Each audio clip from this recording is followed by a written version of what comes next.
Everything working here? I think I'm public. I think my camera's back on, and I think we are live. So sorry about the myriad technical difficulties. I guess the more I'm trying to add capabilities to this, the worse it gets. So I'm just gonna start over. Today we're gonna be listening to Nessun Dorma. We're gonna be listening to Nessun Dorma sung by this guy. This. Oh jeez. Let's see. How about this guy? To fly the banks of the chosen, confessor of the tragedies and murder, lurking in the core of a soul. The last die call for the everlast. Brief encounters, bleeding blood. Okay, so that is Toni Linke. Let's see. So it looks like there's chat issues. I'm not gonna re-enable that on the screen. We'll see how that works out. So here's the same singer, and he's gonna sing Nessun Dorma for us. Oops, that's not the same singer. Let's get the same singer. That's not the same singer. Okay, here we go. Here we go. Giacomo Puccini.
Truth.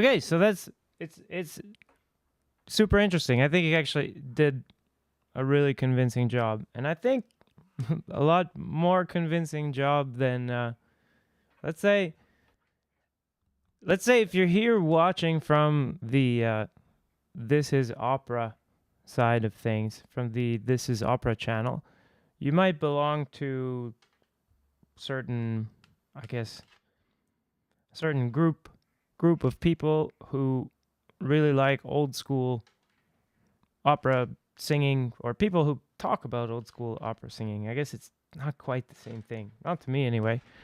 And if you're one of these people, you probably talk to a group of friends and maybe you guys sing and stuff. And I would say that probably this is a lot closer to old school singing than what you're doing, or what those people that you're talking to online who claim to be old school singers might be actually doing. That's what I would say anyway. But let's look at some of the actual coordinations that he's using, and then maybe we could ask how would that compare to maybe some, I don't know, some people we would think of as more standard opera singers. So we have. Let's see. We have. Sorry about that. We have. This is Jack Levigny. He's a voice teacher in New York. So this is going to be kind of the New York take on singing. Well, he's in Philadelphia, I think, but this is the take on singing from that part of the world. So we can expect some of the cues from there, but let's take a look at, I guess, how the approaches stack up. Let's not think about, like, if he has the style completely right. We can talk about some little things here and there that would make it more, I guess, classical, right? But we can also talk about what the actual coordinations that he's doing are. Like if a boxer is using a hook or an uppercut, like you can tell that's a hook or an uppercut. So let's see if we can maybe figure out some stuff about that. And the other thing worth acknowledging, that was the same guy who was doing this. As far as I know, he does this a lot.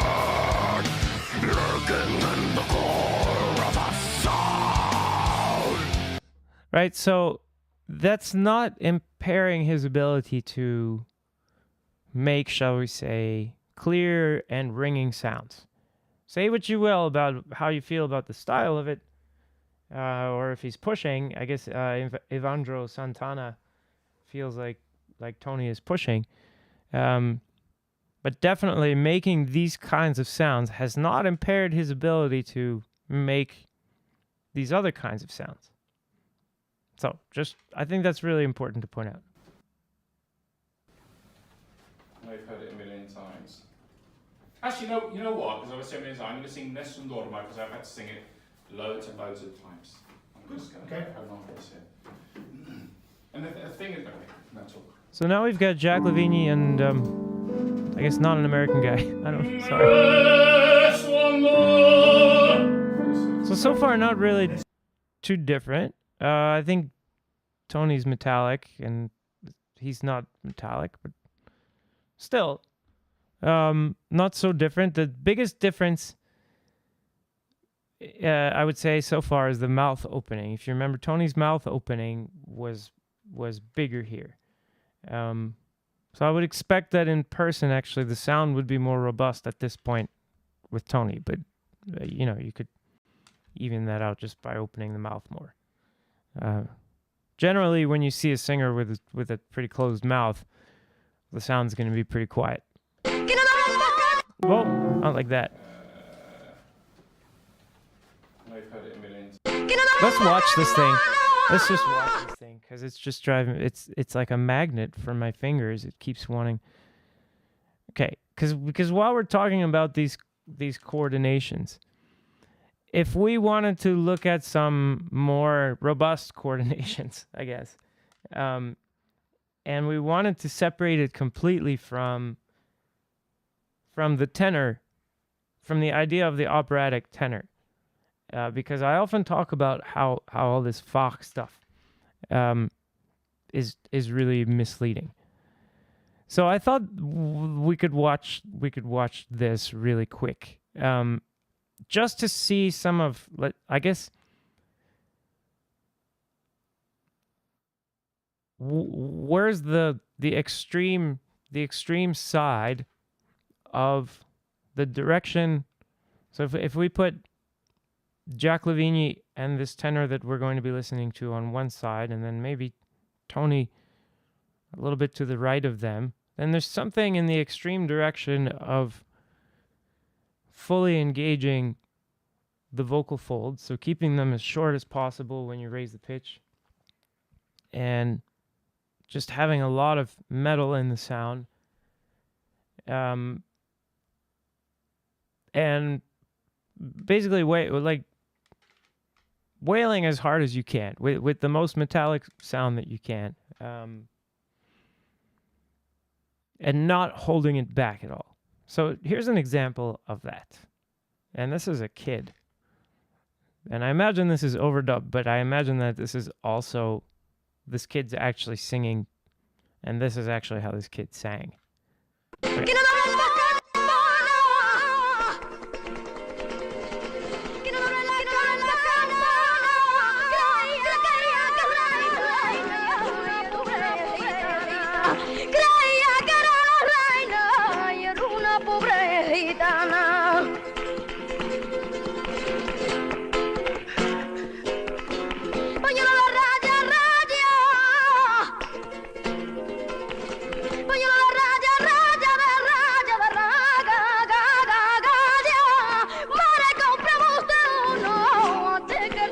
Okay. These mouth openings are quite extreme, but they go with the pitch.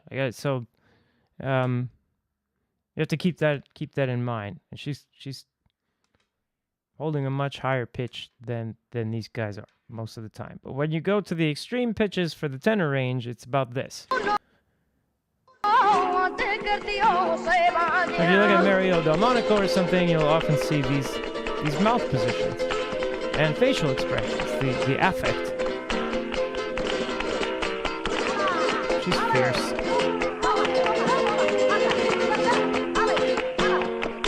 Yeah. that looks like that's Desdemona.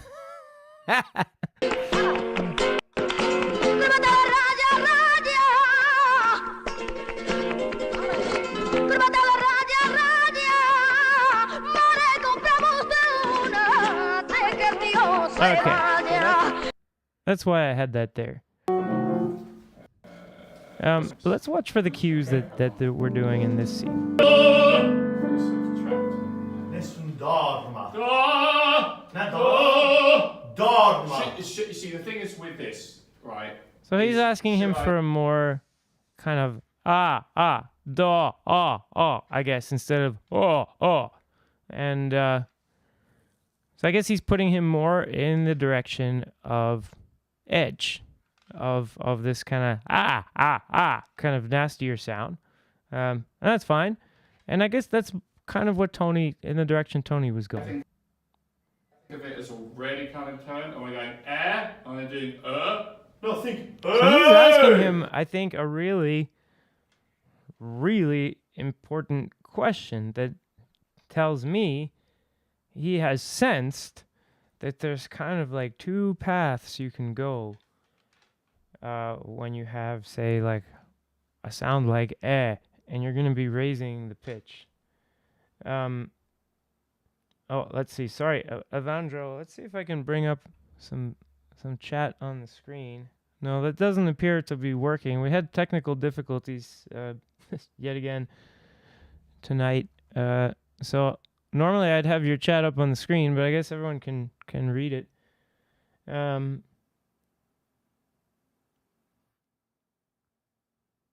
So I'm sorry people don't know what to do with you, Evandro, but that's totally cool. So the comment is, I'm from Brazil. I got a BA in singing, and I must say I got really hard times during my undergraduate course. People didn't know what to do with me, actually. And I think that's like, that's pretty typical, actually. I think that, like, in general, the university system doesn't know what to do with any of these singers. They it's a whole big topic to breach. I guess let's get off topic. I really wanted to look at the vocal coordinations of Nessun Dorma, but if you want to talk about this, we can talk about this. I was wondering about the history of how we got voice teachers in the first place. And this got, I'm just letting my imagination go. So I'm just speculating here. But you know, you ever watch The Barber of Seville? I hope you've watched The Barber of Seville. I guess we've all seen The Barber of Seville. So in The Barber of Seville, the main character, she's getting voice lessons. Right? But and then there's like a music teacher and all that. And what is that? If you like what's the deal? Is that how people learned like so there were theaters and stuff back then, professional singers, is that how they learned singing? Or did they probably learn singing from other singers and actors? And you know, like people associated with the theater. So it looked like this music teacher, like his job is basically to keep someone's daughter busy or to keep some rich guy busy, you know, it's for somebody's hobby. It's not like, oh, I'm a pro singer. I need it to work because I make my living with my voice. I need good instructions so that I can do my job. Okay, where do I find that? So I find someone who's got a reputation for that. So that's a certain group of people, these theater people, you know? And then there's this other group of people. It's the music teacher from The Barber of Seville. What's his name? Is it Bart? No, it's not Bartolo. Bartolo's, I can't remember. So bad with names. Anyway, that guy, when the phonograph was invented, when Enrico Caruso became famous, right? And suddenly the music business became huge. Who was it that then stepped in and started marketing themselves as voice teachers who could help you make it big in the business? Was it the people who had been training professional singers? Or was it probably this group of people who had been like the music teacher from The Barber of Seville? Like hobby.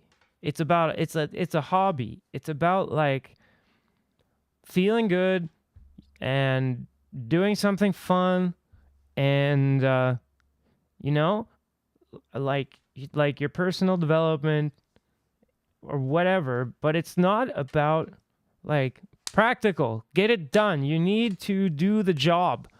You need to be good. It needs to be good now. It needs to be good yesterday. You know, I don't think those people developed into the university system. I think what developed into the university system was probably the voice teacher from The Barber of Seville. And that's why they are not good at doing anything with anybody, because they're there for helping you feel like you're doing something. They're there for like it's a hobby, man. It's not a serious thing. It's not about like teaching you skills you can market. it's about I don't know, it's about like marketing something to your parents and to or whoever, I don't know. And now it's all twisted into this whatever. But I think, man, yeah, the universities, it's sad because you could do everything there. They have all these places where you could work on your physical fitness. You could work on your mental fitness. You could work on your psychological fitness there. They have like psychology departments and everything. You could be a super singer if you use the resources from the university to build yourself. But I don't think that's what they do, unfortunately. So yeah, you're right. And I think I don't know if it's bad singing teaching alone, Evandro. I think that singing itself, and I guess we're gonna be getting into that on this channel, because I'm actually teaming up with a psychologist, so we're gonna be doing some stuff about this. But I think singing is just like psychologically, it's like lifting weights for your muscles. The way that it can be, can be really good for you, but if you're not careful, it could be really stupid and not make you stronger, and then also get you injured. And I think people make a big deal about how you could hurt your voice, but I think the bigger deal is you can hurt your psychology. You can give yourself like psychological problems from singing. And I think it's not just bad teaching. It's just like when you don't have tools for taking care of yourself psychologically that are like coming along with it. Because if you're trying to sing, you're not just trying to be like normal, healthy psychology. You're trying to do like extra, more than the average person can, with your affect and with your emotions and all that stuff. You're trying to take that like above what normal people can handle. So I think the psychological tools should be part of what's included in the singing curriculum, especially at the university where you can do that. But anyway, let's watch some of this.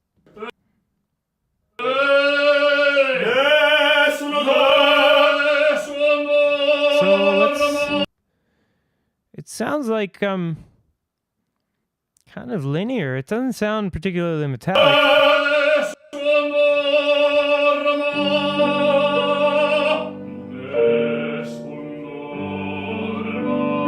And they're the biggest difference between what he did and what Toni was doing is just plain old like the size of the mouth.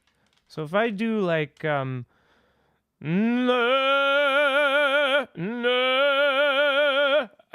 so if I back off, okay, it doesn't even get that much quieter. And whatever I do, that sound's going to be light. Just, you don't even need to hear it, actually. If you just see this mouth position, this one, my sound's going to be light. When you start seeing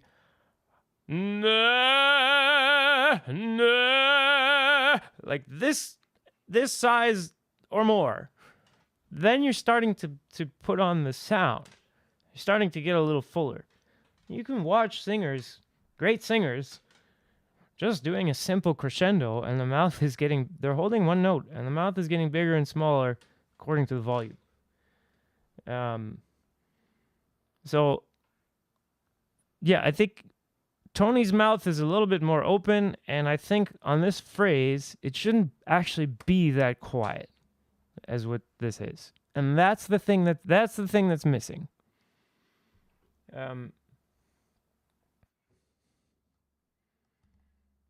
Let's see. I don't have the chats are malfunctioning on my end. So, but it's good. The TIO guys liked it because this is like they should take lessons from this guy because I think he's got he's got better chops than they do. I taught him everything he knows. But I think Tony would agree. He's not here, but I'll get him on the channel at some point if he feels like it. And I think he would probably agree that he's deliberately doing things that are not being done in this lesson. So, but these are choices. We'll So that air is more dynamic. Yeah. And now this noise that we make here. that what? So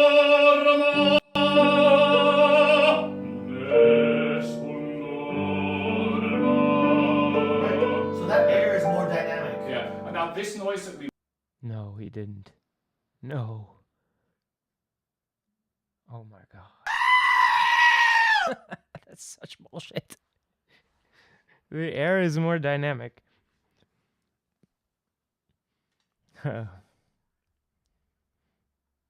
That he's super nice guy.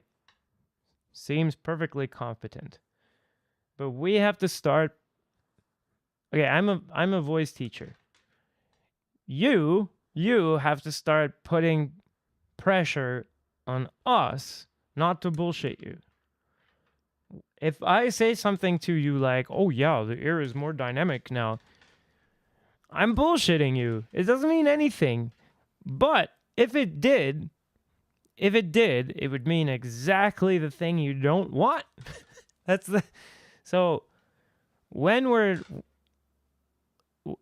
making a metallic sound, especially, but not only with metallic sounds, when we have this kind of twanged sound, and we have this inhalare la voce, if you will, this effect where if you sing into a candle, the candle does not move. And if you watch the series on Manuel Garcia that I did, where I'm actually reading the book to you, and so you can go in there and listen to that, because I'll just read the book to you, and you will hear that Manuel Garcia says that the clear and ringing sound doesn't move the candle flame, whereas the veiled sound does. And so the more dynamic air then would be the second one, the more veiled sound. Ah is more dynamic air than ah. The first one takes a lot more air. It's more dynamic. So what we want actually is to slow down the air and conserve the air. We don't want a hell of a lot of airflow. So, but it gets a bullshit rating because you say that kind of thing just to make it sound like you're saying stuff.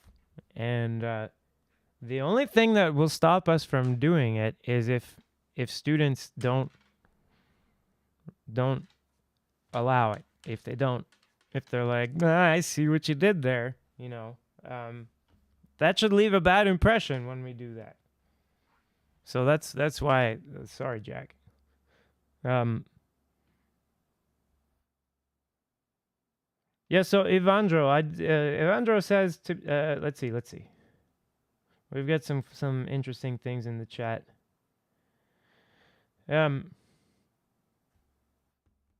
So. No, Evandro, I agree. I don't think people need to prove. They don't need to sing opera to prove they're a good singer. They need to sing opera if they want to sing opera. And, Tony's an all-around singer. I know Tony. And he's interested in kind of all things singing. And he's been working hard on it. But I don't think he does it to prove that he's a good singer. I think he does it because that's just like if you don't give him other things to do, like if you don't make him do taxes and pay rent, and if you don't make him have like responsibilities and stuff, Tony's gonna be singing something. and he's very likely to be singing something that is new to him because he's into new stuff. So that's what I know about Toni. So that's why he does that, I think. But I don't believe that just because someone sings opera, they can sing anything else. That's the thing. So you should do it just if you're into it. Yeah. Mate, here, I'm not here to pick stuff apart. I'm here just to like solid. This sort of, oi! I call it market seller. Right. You know, pay the pants, oi, So he's oi, asking some really. Town square voice. It's in there. Right. They're talking what I about said. overdrive, basically, town square voice. Yes, Hey, absolutely. hey, yo! This kind of sound, and that's really important that they're talking about that, in my opinion. That's one of the four. Basically, that's one of the four vocal modes in complete vocal technique. So they found that there's basically just four ways your vocal folds can vibrate, and in this town square voice is one of those. And then for opera, there's a whole bunch of considerations, and there's like ways of making vowels that take advantage of this. And I guess I disagree with. Well, we'll see. We'll see. It's more primal. Yeah. Okay. You just have to really control your breath straight. That's all. What? So you're not pushing the air out, basically. Okay. Yeah. So that to me is it's like a sign that you don't have epilaryngeal narrowing settled when you're really focusing on the breath control. But it could be also that it's something along the lines of dynamic air, that it's just something to say. I don't know. But to me, one of the crazy weird things about mostly singing in metallic modes with the low larynx is how little movement of the air there actually is. And and how little you have to actually wind up holding anything back.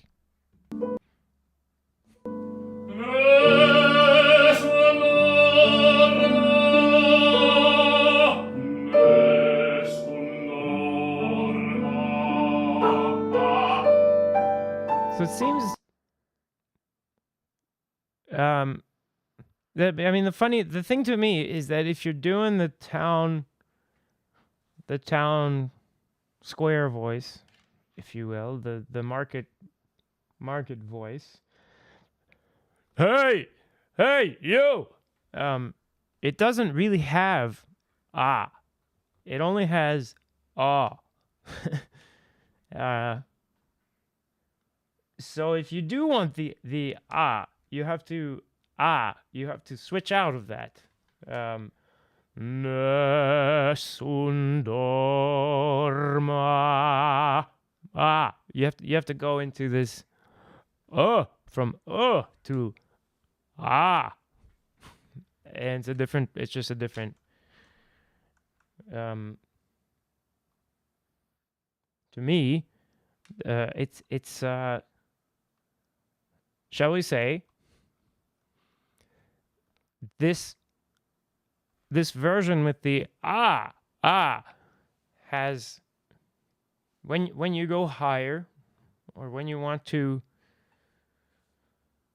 elevate things, I guess, you wind up expanding the front of your body. And so you see singers like opening the chest and leaning back, and that doesn't go with a sound that's like, when they're making this kind of sound, they always have the chin more tucked, and if anything, the chest collapses more. Right? And that's also a really useful sound. They're both really useful sounds. ah, ah, you know, and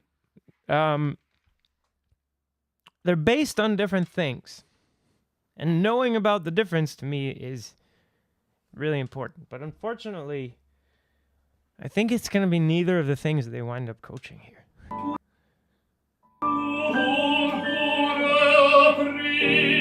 That's terrible line because ooh, and then Toni was also, I think, in the neutral vocal mode here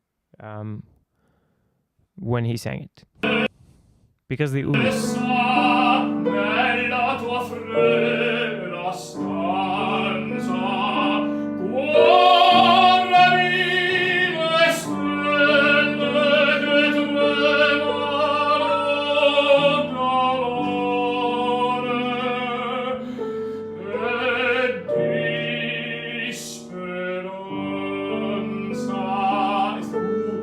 So they're busy about vowels, but they're not noticing that it's completely in a neutral vocal mode at this point. And it's okay. I mean, it's really quiet. There's not a lot going on. I just don't know if it sets it up. I take a different approach, but I guess what I want to do here is compare them. So this approach it's coaching for something lighter, actually. I'm scared. I'm getting used to it. Now Jack was a bit twangy here. I'm scared. I'm getting used to it. So that's epilaryngeal narrowing. Unfortunately, we can't see him in the frame. I bet you he's got the head now not tucked down. Right. Ansa. Yeah. It's more primal. It's more primal, and I think I need to think of myself a little less musical and a little less cultured. I would say it's less primal. Exactly. That the is more primal. Yeah. But is more. When you go, But that doesn't matter. It's subjective. Yeah. Think of the higher harmonics. So they're No. Yeah. Think of the, absolutely. Let's hear this again. When you go, Yeah. think of the higher harmonics. So they're No. No, he didn't. He told him to think of the higher harmonics. No. Oh no. So there's some. Shall we say? Oh, I reset it. He gets 2. There's some bullshits that are just like, they won't die. Well, I guess this one, no one's tried to kill it. Higher harmonics. So the harmonics in your voice are not changeable. You cannot have more or less of any of them. You can tune a formant to a harmonic, for instance. And then, like, that harmonic's going to be reinforced. And then, like, in general, like, wherever the peaks are, wherever the energy is, like, those harmonics are going to be stronger. Yeah. But when we're singing operatic tenor, we're not trying to do anything with higher harmonics. Ever. We do have this, what they're trying to do here is to couple the second formant to the third harmonic, I believe. And then the highest you would go is if you're singing, I think, would like lower pitches, you might, and you were coupling a specific formant to a specific harmonic, you might do that with the second formant tuned to the fourth harmonic. And so you would be boosting the fourth harmonic, but as you sing higher, you would switch to boosting the third harmonic. When people are belting, they're actually often boosting the second harmonic, but they're doing it with the first resonance of the vocal tract. So we're using the second resonance of the vocal tract and often tuning it to the third harmonic. That's one of the lowest harmonics. It's actually the third lowest harmonic. If you don't consider the fundamental to be a harmonic, it's the second lowest harmonic, I guess. So definitely I don't know. That's bullshit. And I guess that's why I want to educate people on acoustics. Because you should when you walk into a voice lesson, I should be afraid to say something like this to you.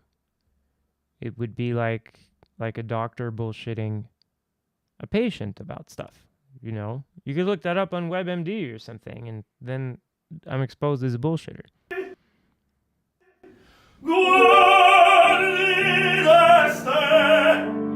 That's interesting. Yeah. Higher harmonics, a little bit.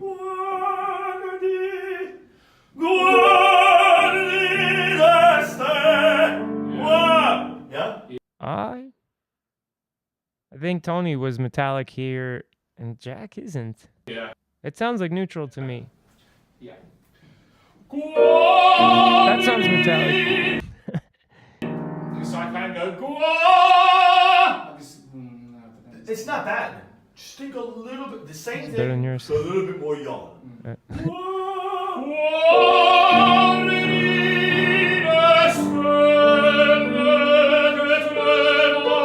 sounds good. Why don't you take a breath? I will take a breath.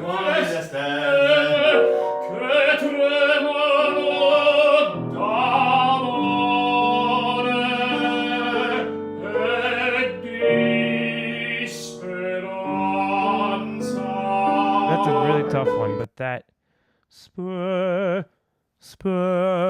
sound, without any metal in it, I guess that's what I would say is dangerous when you're bringing a lot of that up. But I mean, we have people singing entire held and tenor roles now with this sound, so I don't want to. Well, I don't need to be careful what I say. There's like nine people watching tops. Maybe like one from This Is Opera until they figure out who I am, and then they go away. But huh. Right.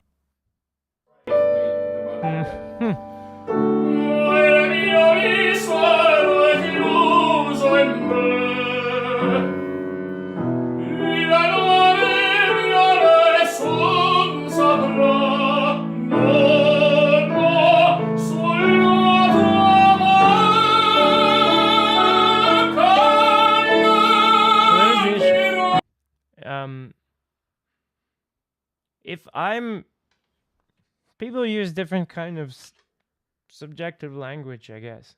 But when you stretch the vocal folds early, as people are often, he was coached to do that. I don't see Jack here specifically coaching him to do that, but Jack is doing some pitches with the vocal folds more stretched than the student. But if I do like, if I want to do Sulla tua bocca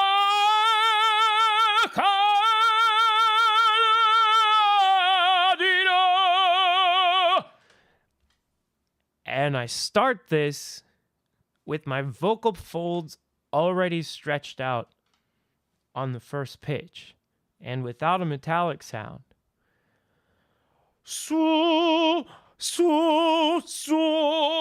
Something like this. Even if it's metallic, and I stretch out my vocal folds.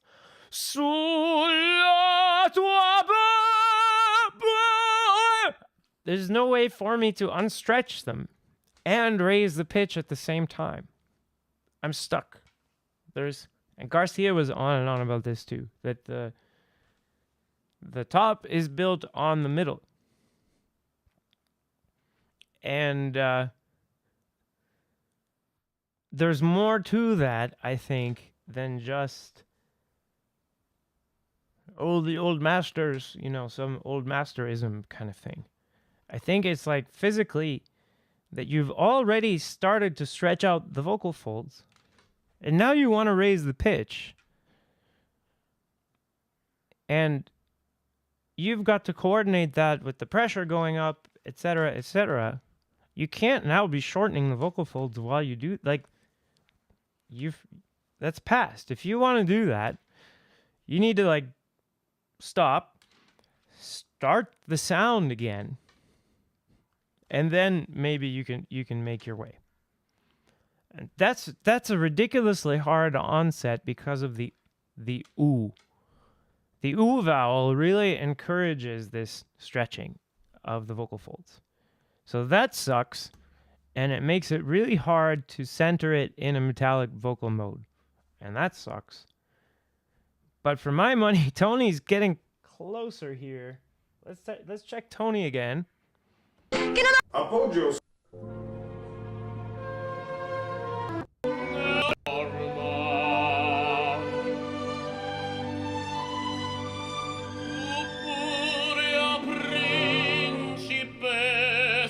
He's not making an ooh shake. It's like ooh, ooh.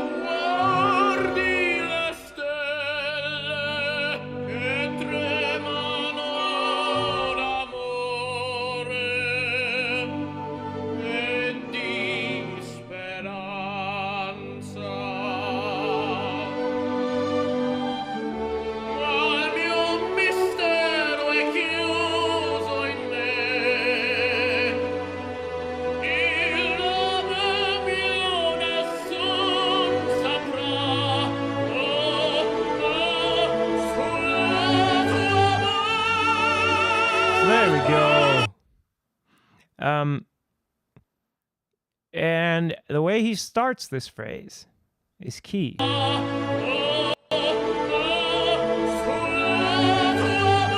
So we don't have, listen very carefully to the vowel. We do not have oo here. We basically have sol la tua. It's more like sol. It's like sol la tua bocca, lo di do kind of thing.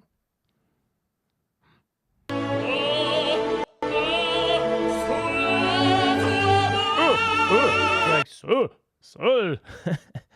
That's great, right? But with so at the bottom, he's not getting the top note like this.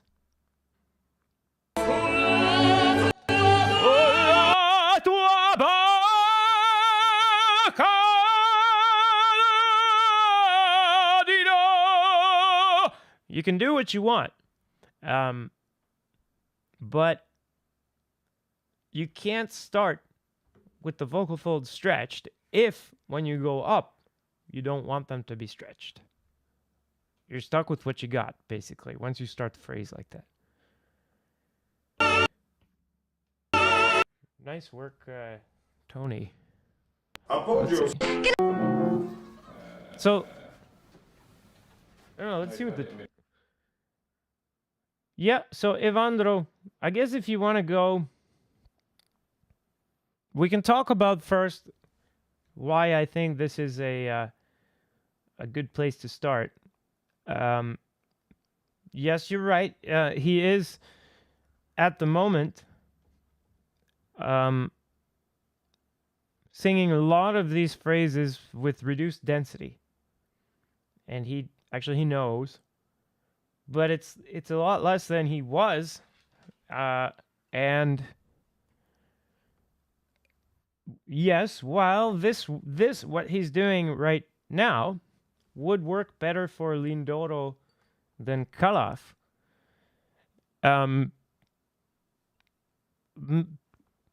getting the rest of it filled out so that it can be Calaf would be a matter of going further in this direction of but I mean what I mean by in this direction is if you start from what Jack is demonstrating, a more kind of cry approach, although we've had We've had town square, but not really town square with the high overtones. But generally, they're going for a lighter approach here. This kind of light is right New York thing. And Tony's going for something a little bit more robust. And I guess let's look at the spots where I think what gives him away, I guess, a bit as a rock and metal singer.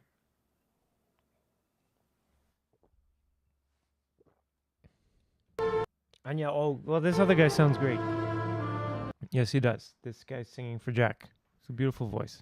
But anyway, let's look at. So that, the cutoff. Although I've heard this often from Italian tenors, actually. But the way he did the cutoff here was to open the nose to make the sound more manageable. And yes, no, Evandro, just for your information, we're not casting the part today of Kalaf.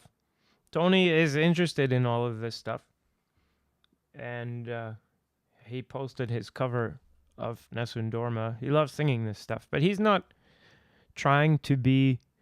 marketing himself as someone singing Kalaf, but he's very interested in everything that has to do with singing. So he's doing this as a study.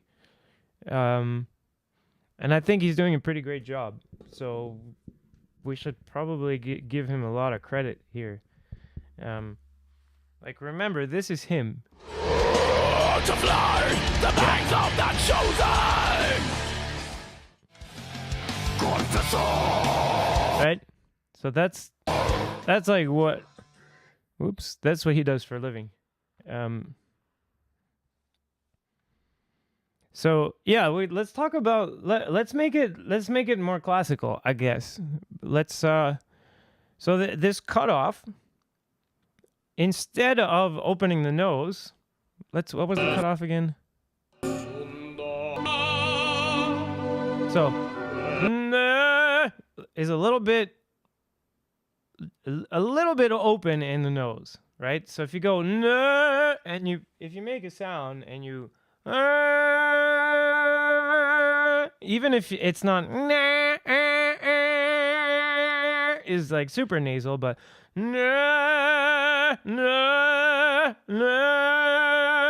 that little bit of change when I plug and unplug my nose tells me the velum is a little bit open, right? So I would switch it to closed.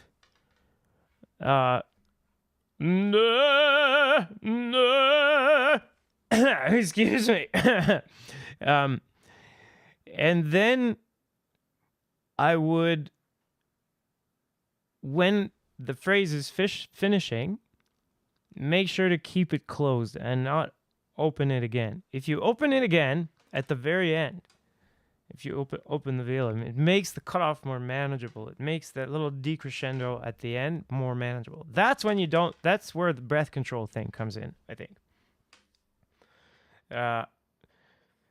Nessun dorma. This kind of, I'm exaggerating a bit. It's almost like ang at the end or something. And that gives it a little bit of a, I guess it's getting a bit late here. I shouldn't be singing so much.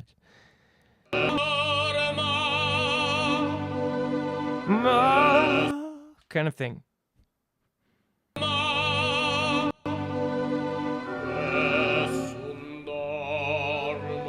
Right? And then a good alternative way that I give people if they want to do a cutoff is try to have the mouth be opening more at the end instead of closing. Nessun dorma.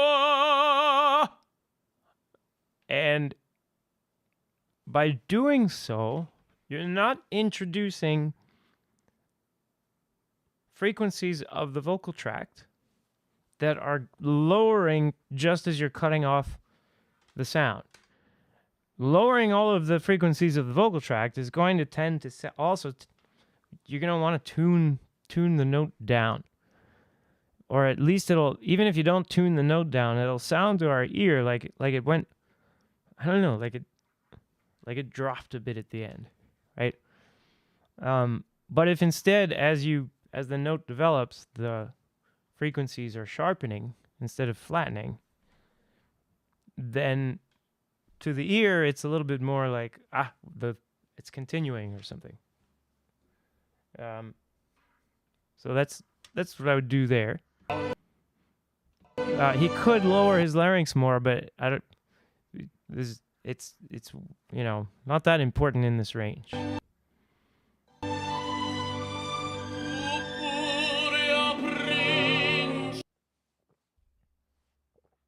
This ooh is brutal, and it's 2 of them in a row.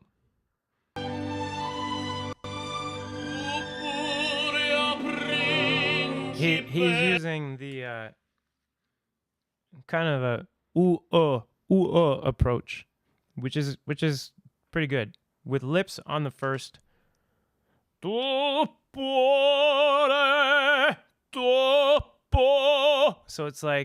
it's really like ooh oh, because you gotta hold that second one. And the problem with ooh, we've been over.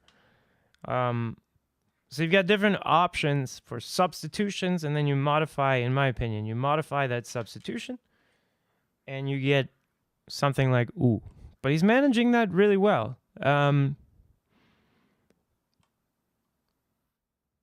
It's just tough. It makes the sound. It makes it want to go neutral. It makes it hard to then, I don't know, get into a higher gear again.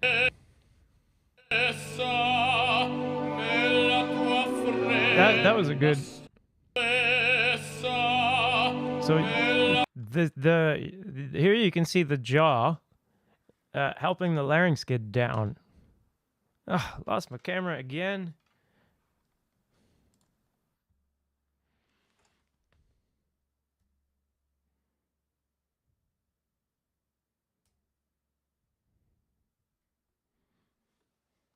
Okay, I'm bringing this back. Just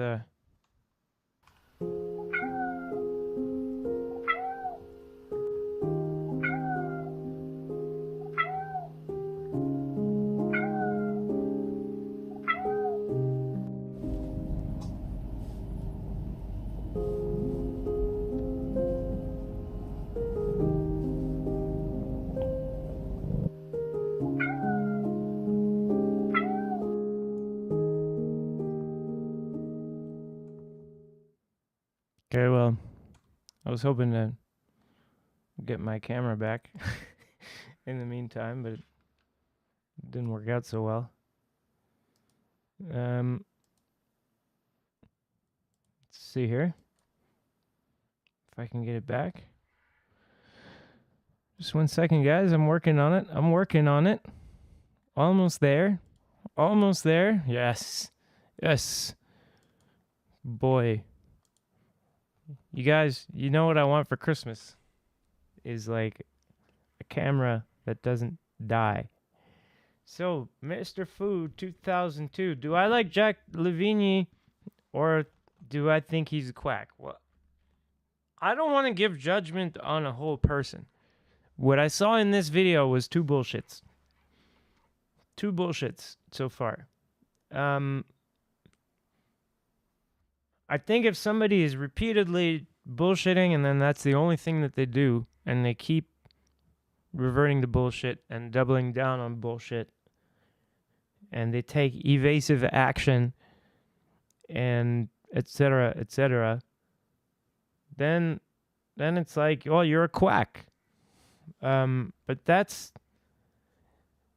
kind of a big accusation for like a whole person to be that he's a quack. But we do have bullshits right now. on the screen. Like this this dynamic air thing was. And there's some more. So I don't know. The thing to do, I guess, would be to like, if Jack could get back to us, that would be super helpful.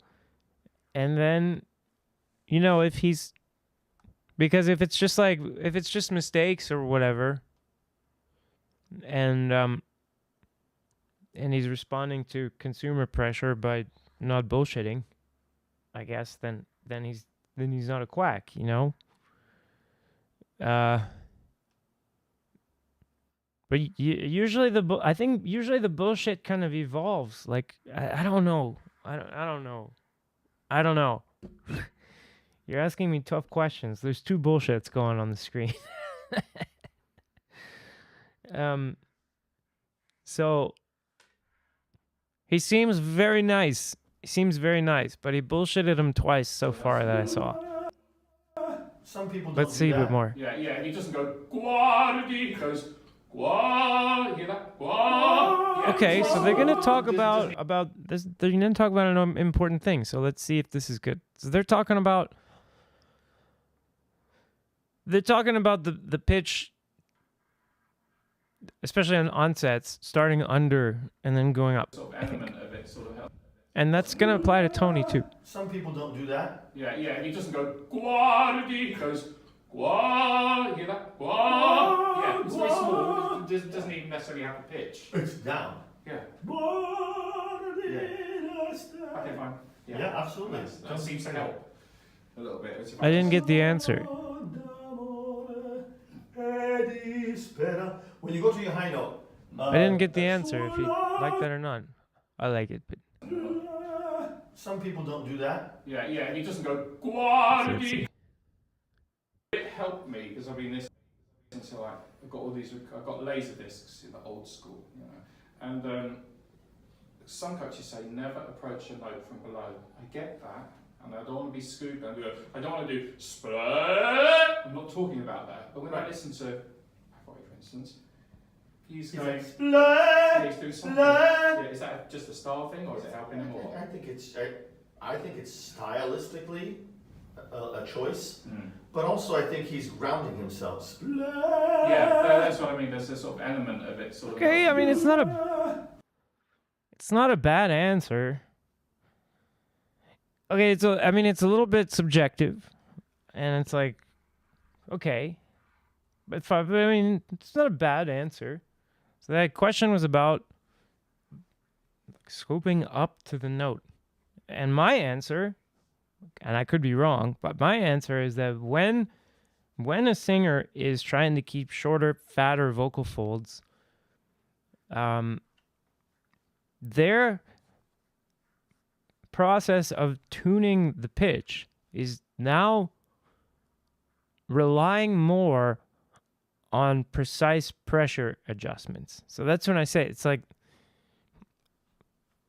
you're not talking about breath control so much anymore, because if you're keeping the vocal folds short and the inertance of your vocal tract, I think it's the inertance, is really high. So it's pushing back really hard against the air that's trying to come out, basically. It's not allowing a lot of air to come out. And the way you're now setting the pitch is more connected to the exact amount of pressure that you're using. And that means that you're tuning with like much bigger muscles. You're tuning with more of your body than you would be if you were stretching the vocal folds.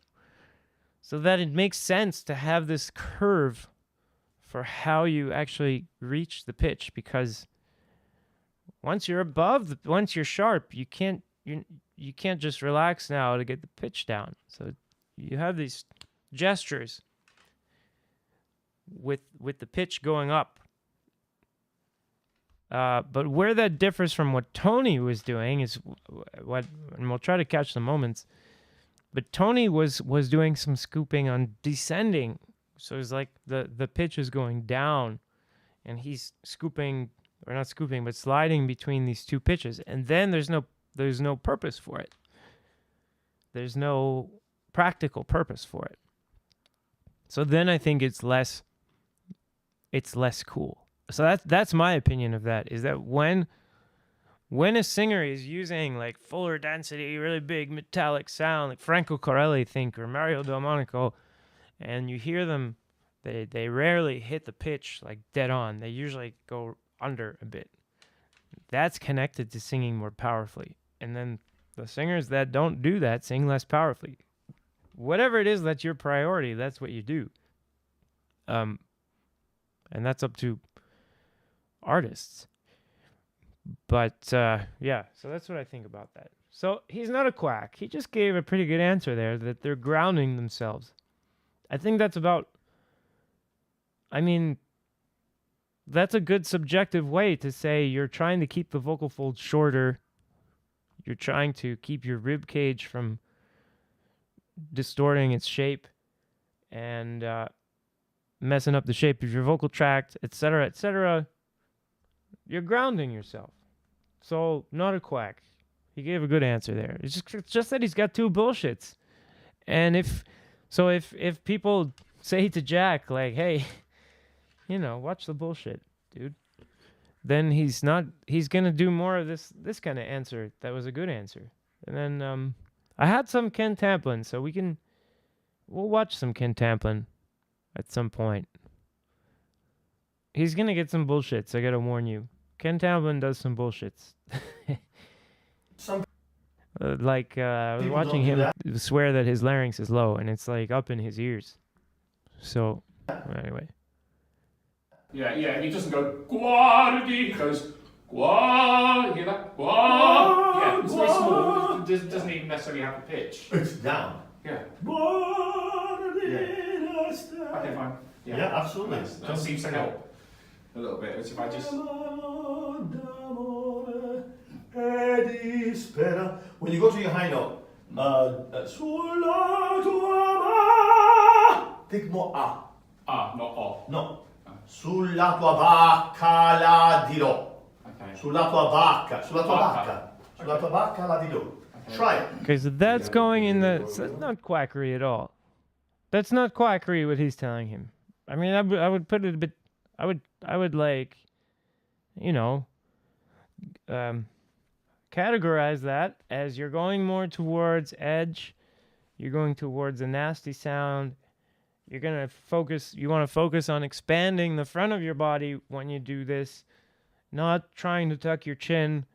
And when you're trying to do this kind of coordination, then I would say, watch that. There's a Mario Delmonico. What is he singing? Like Norma or something?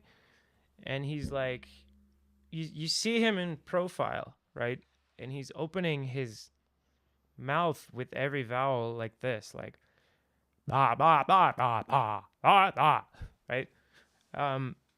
So then I would say, like, if you're trying to do this kind of sound, then you want to be doing this like these Pez dispensers, yeah.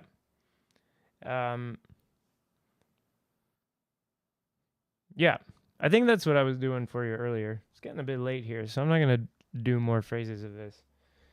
I don't even know. I have to listen back and see if I'm if I need to turn down the mic or use a different mic for when I do singing demos or whatever.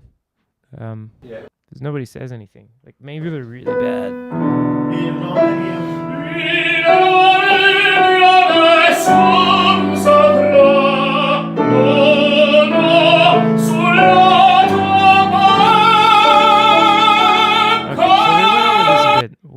Where I think the problem is that he's overstretched, before he gets up there. So, but I think and this is more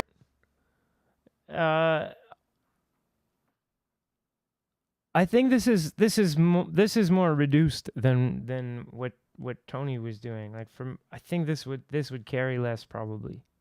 Unfortunately, I have to say, in the hall. He's got to get that mouth open, and especially for what Jack was coaching him to do, right? You gotta basically sing it up to the. He's turning up a little bit.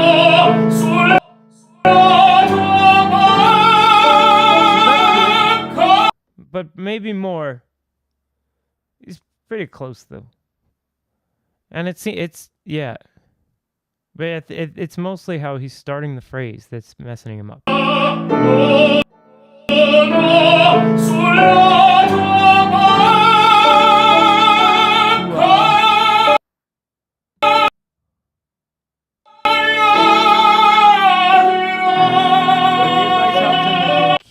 So not a crack.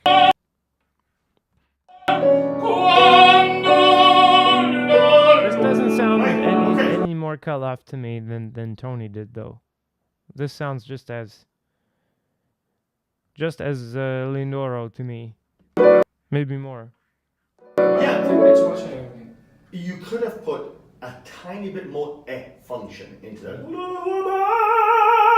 Yeah. And when you go down to the dido, cover it.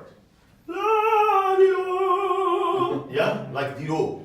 Yeah, because I can sing any high note or anything on an eval, which is great, but not everything is written on an eval. Right, but you can use the same function, the same chord function. Okay. Yeah? The what? Instead of ba, I want you to ba, ba, ba. Okay, well sometimes demonstrations it doesn't work. Hi Zomgisha, how are you?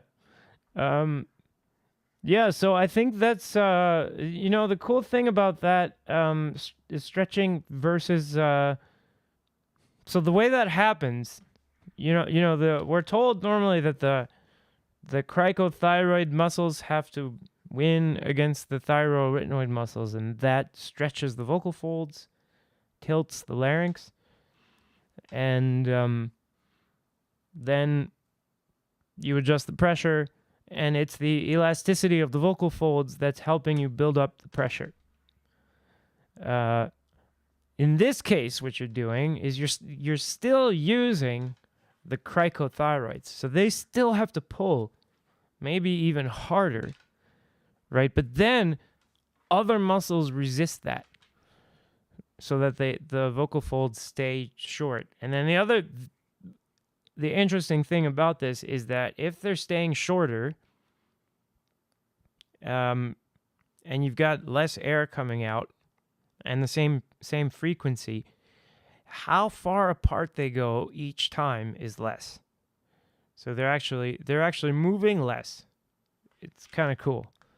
It's more of them are moving, like more of the fold is moving, but the amount that it's moving is a lot less. The key. Okay, so Mathieu Abelli, how are you tonight, Mathieu? Welcome. So Mathieu tells us that the key is articulation.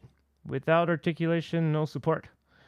The thoracic muscles do not commit. What we hear in this session, it doesn't work. Your approach is very interesting. Good examples. Bravo. So it's an interesting comment. I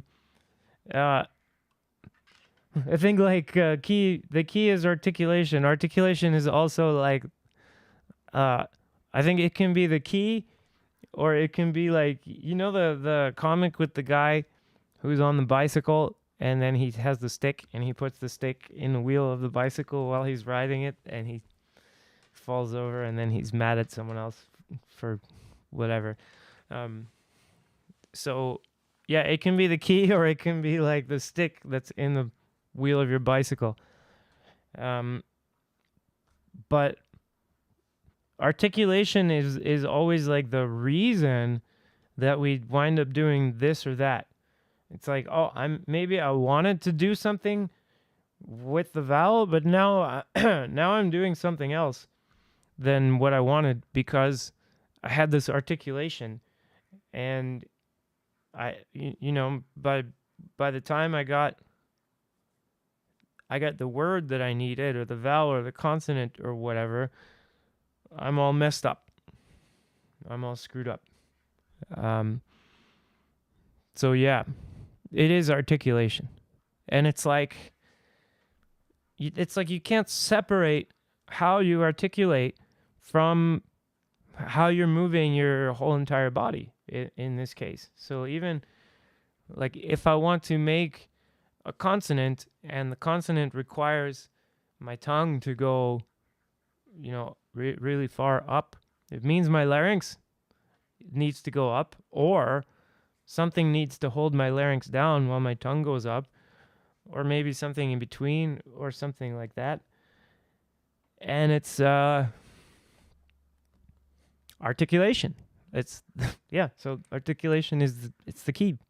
It's almost more than the key. It's like it's the lock that you put the key into. It's what you showed up to do. So Evandro, the way I like to work, here we go. I have position, motion, and attitude. And position and motion is like, you can think about them. You can take your time and analyze and break down some position and motion,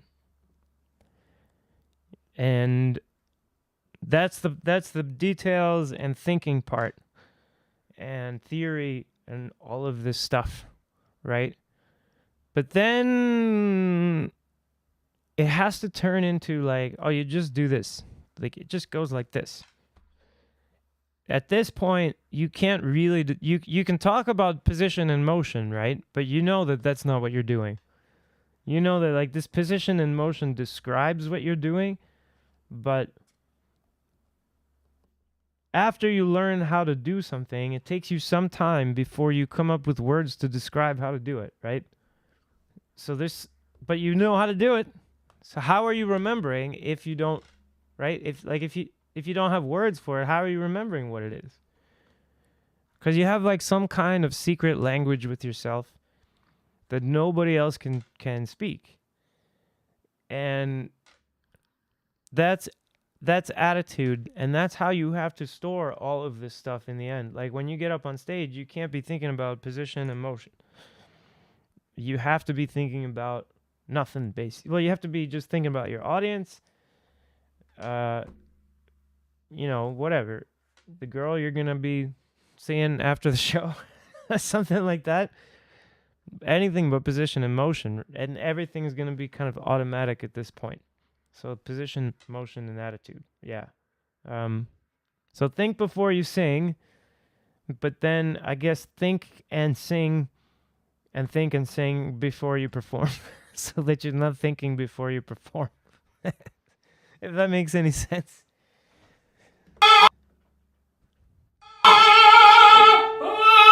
I think I'm clicking here. Right, so I'm looking for this yawn and that air function in an A.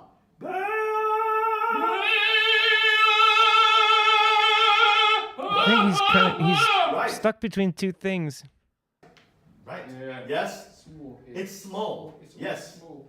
But the vowel is open. Jack's demonstration is kind of linear, by which I mean it's a little bit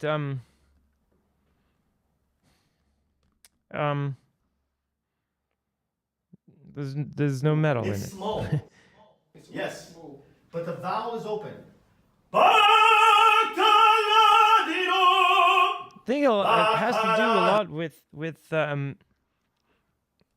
he's teaching, and he's winding up with his head at this angle that's actually more favorable for something like ba kalu diro. kind of thing, and that's based on more of a rounded back, as opposed to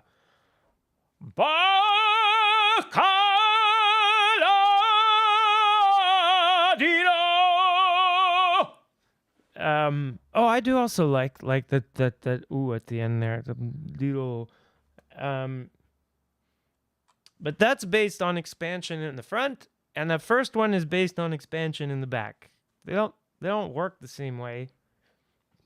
And you want to be sure when you do this one that Jack's recommending that you don't have a reason to be keeping your eyes down at like the conductor or something like that. Because you wind up having to like, essentially, like if you imagine your chin doesn't move, or like your larynx doesn't move, you make a fist out of your chin and your larynx, and you're trying to leave the jaw relaxed, and then flip your neck so that it winds up being open, right? And then, if you want to, you can pull your jaw back and it opens more. And winds up lowering your larynx more in that way. And if you do it the other way around, if you do it backwards, so you tense the jaw first, and then you try to do the neck, it doesn't lower your larynx. So you wind up with ba ba instead of ba.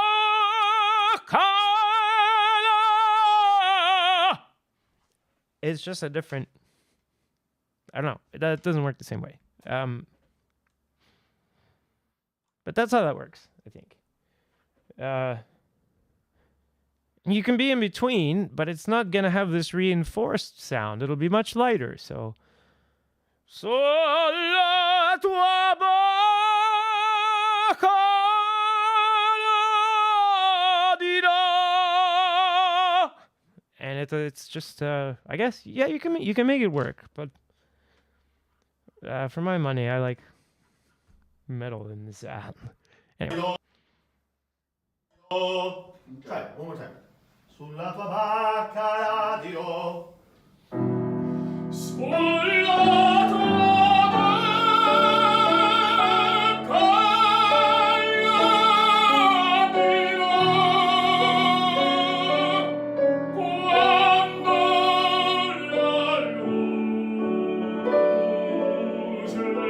And that's a weird one, because to make that ooh, that kind of sounds like ooh, but it's a oh. You imagine like you have a peanut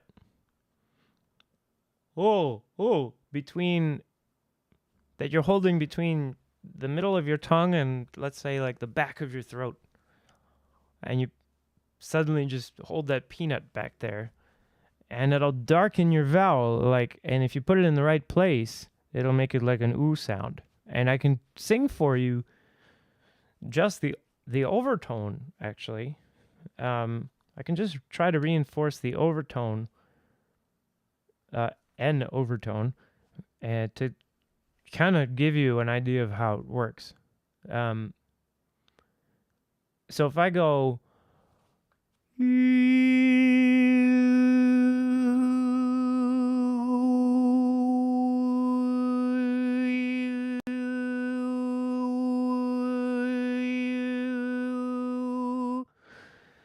this last one,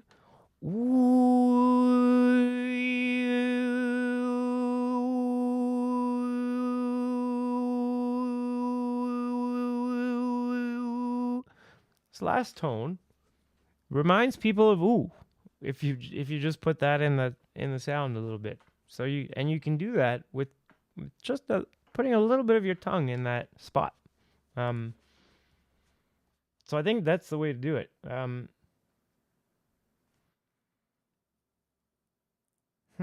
So Oberon, let's see.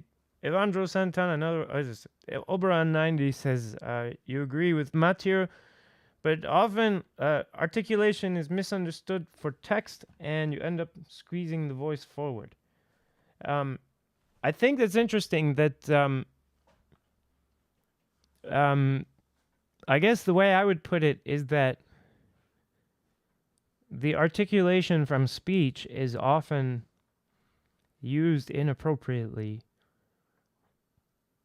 in situations where the person is not at all in a speech-like vocal coordination. So you have someone using, vocal modes that are based, or vocal coordinations where the vowels are something like, and they're trying to do like these articulations that I'm using right now to talk to you, and somehow like do this, and then suddenly you're like that or something like that, and that doesn't work. Yeah. So the other thing is that I think I use this concept of the horse and the rider, is that if you're singing, your vocal tract, think of it, and what it's doing, what your voice is doing, is a horse and a rider. The horse is you, and the rider is you. Both of them are you, right? But the horse is the more instinctive part of you, not the conscious part of you. Not the part of you that like makes conscious decisions. The horse can, the rider can tell the horse what to do, and the horse will do it, but only when the horse can do it and kind of like wants to do it, actually wants to do it, right? And you have to somehow give the horse good commands, good ideas, but the horse is also you.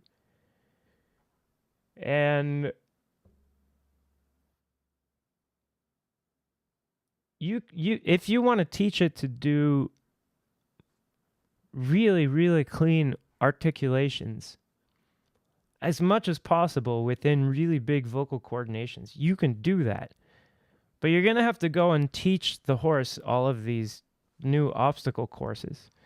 And you're going to have to shut off or somehow train away or give it a reason not to do all of the moves it's used to doing. So you're essentially going to have to relearn, if it's a language you speak already, you have to relearn that language with a new way of articulating. And at first, that's going to be as awkward and as difficult as a new language is, as any new language. And I think that's just how that works. But I think you can do a lot of really cool and clean articulation that people can understand on the opera stage. And it doesn't have to squeeze the voice forward. I'm not saying that that's what you're saying, Oberon 90. Yeah. Anyway, let's watch a bit more.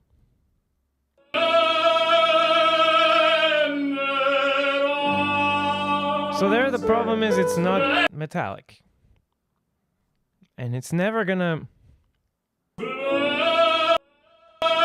split, especially if you have, so if you have this scoop, right, but then you don't have a fuller density vocal coordination, it doesn't make any sense. Why did you have the scoop?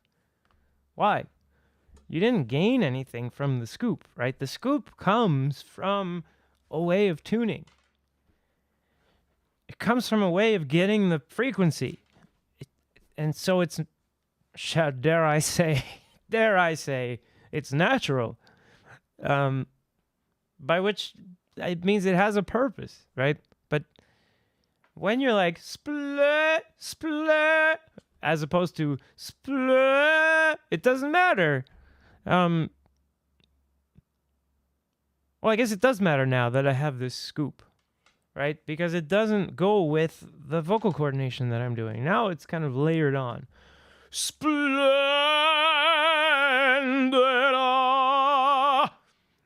If I'm bringing a little bit more weight on. Now if I have a little bit of scoop, it starts to feel, I don't know, it feels natural, but it goes with the vocal coordination.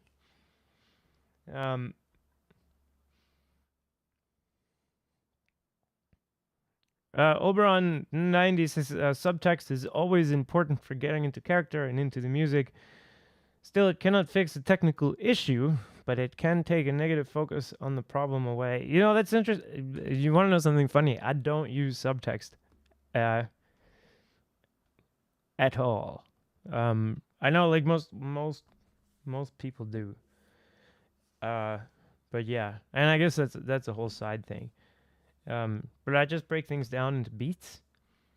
And then, yeah, there's just like no subtext. It's just text.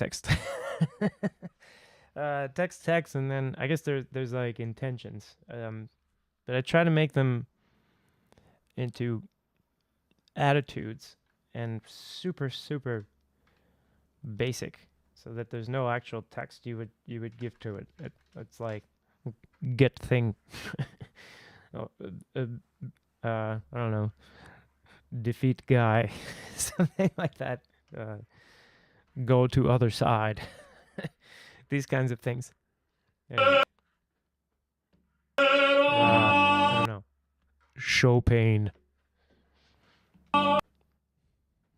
That's good. Splendida! See, if I was pissed, if I was drunk, You just go for it. yeah, I'd be splendida!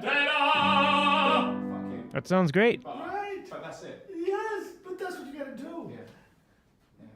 But see, he's not a quack. He's right. That's what you gotta do.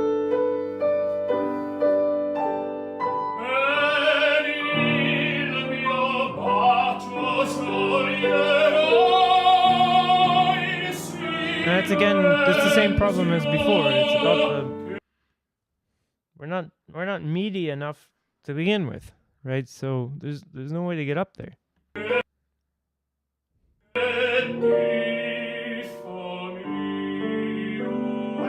On that extra, if you You want this roughness in the sound. You don't want to be che ti fa mia.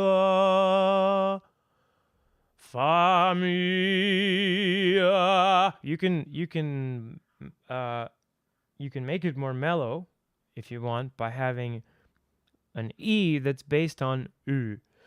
Fa mia. But you want some of the twang and roughness in the sound and some of the metal. And then if you want it less mellow, you can base it on E, on I. Fa mia. Might sound a bit weird directly into a microphone, but works just fine in a theater. Yeah. point of it.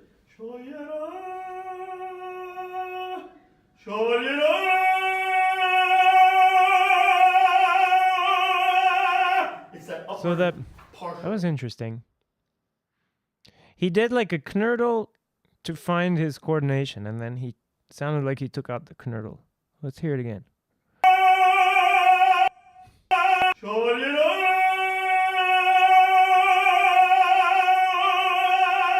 It's that upward partial. Upper partial. Oh, I don't want to do it. I feel mean doing this bullshit on him. But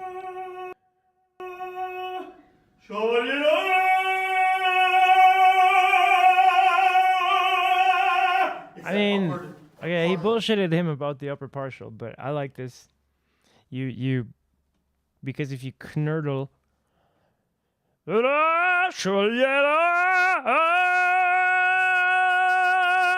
you knurtle and then you adjust the angle of your neck like he's doing, I think that can help you find how to tune the vocal tract.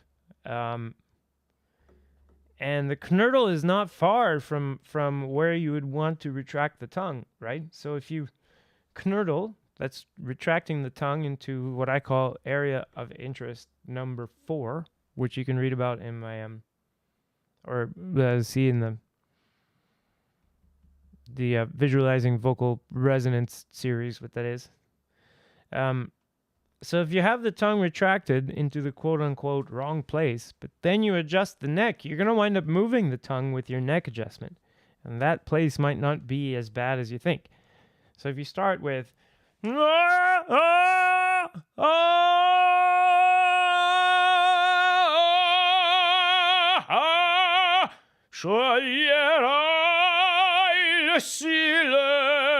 yeah, it works. So that's a good. Should we give him like a? I mean, gotta give him something.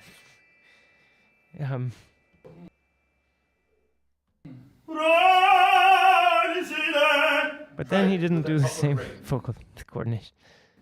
Because, and if you look about, you want to see why though he's not getting the same vocal coordination. His body, when he does this, now when he does the new attempt, his body is in this other position with the head tucked in. He's in a better position for.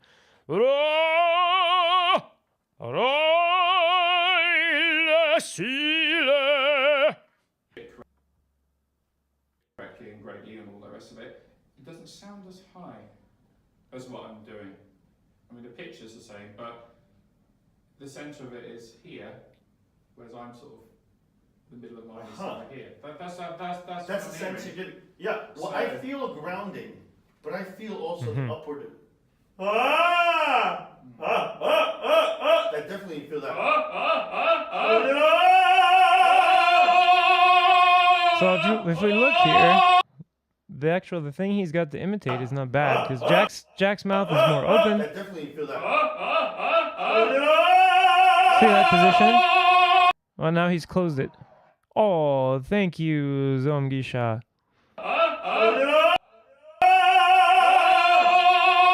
Okay, so see this position. So Jack's doing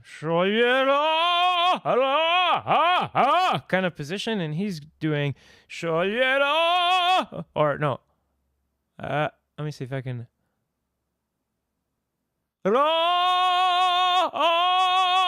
Like this. And it's never gonna go. You want to basically, whatever it is you're doing. Oh, jeez. There goes my camera again. Hang on, guys. I'm gonna set up my camera again.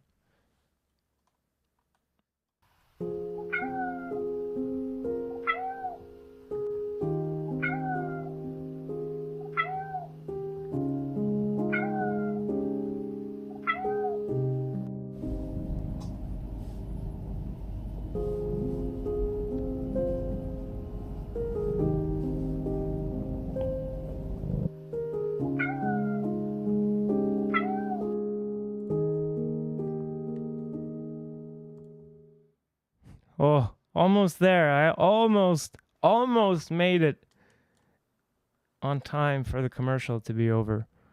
But I did get my camera turned back on. I'm getting really good at doing that without being able to read the screen. Yeah, don't believe YouTube videos necessarily. Oh, yeah, I'm doing one. But I use like a Canon EOS camera, M50. And I have to do all these stupid things to make it into a webcam, basically, so I can talk to you guys. And I never actually took any fancy photographs with this thing, which is what it's for. But yeah. So anyway, but thank you very much for the donation. That helps a lot. Cat food's getting kind of low, guys. And then if this starts paying for itself, I guess we'll, get a Restream subscription and stuff so we can have more fancy features. But anyway, for now, let's just enjoy it as it is. No pressure. No pressure. Yeah. So anyway, the main thing here is, I guess, either think about keep the front still and expand your back, and anchor your neck down so that you're essentially like opening your jaw really fast, and then pretend like your chin and your met your larynx. Okay? And now you're going to make a fist between, let's say, your chest, your chin, and your larynx. So these three get put together. You're going to hold them together, and now you can round your back a bit. And then while your back is still rounded and you keep holding this tension here, you can pull your shoulder blades together a little bit. And that's going to give you a little bit more pressure, and it's also going to keep you from being so you won't be like this, you know?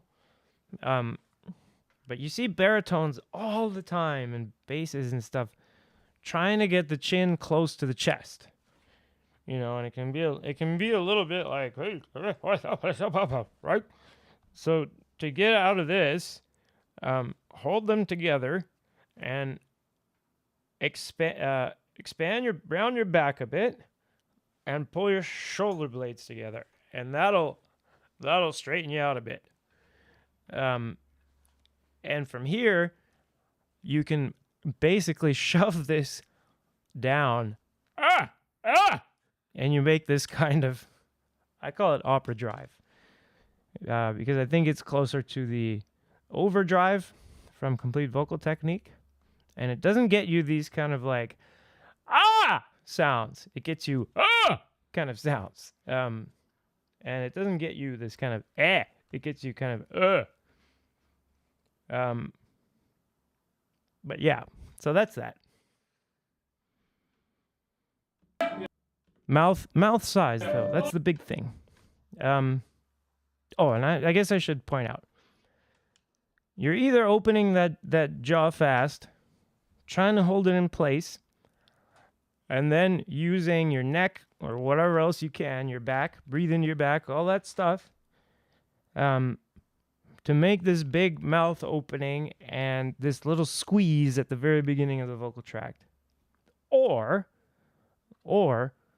you're going to be using your neck first instead of second. Use your neck first to create this opening in a really relaxed way and keep your jaw really relaxed.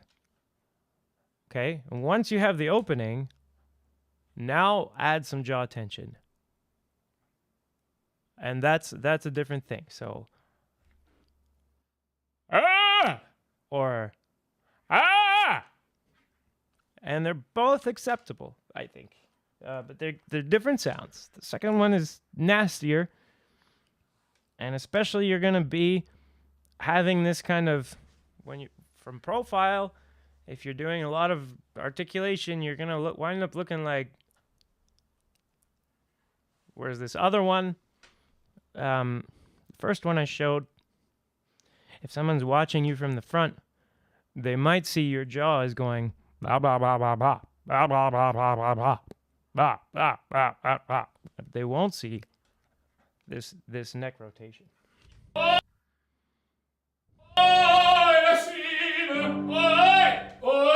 There's a bit that market center.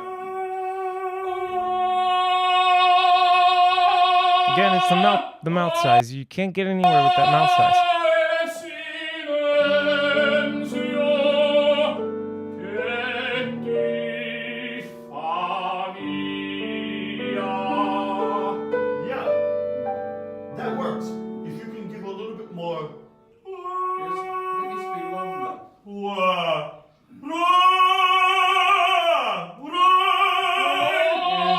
Can't see, he's not in the frame, unfortunately. Can't see the body position. But wait, this isn't going anywhere. So. And is that an F or an F sharp? It's F sharp. That's the sort of middle ground that I'm looking at. Absolutely. Okay. And it goes to pitch better. Yeah. Right? They're almost a bit flat when I get it wrong. What are they saying? Yeah, let's do it again.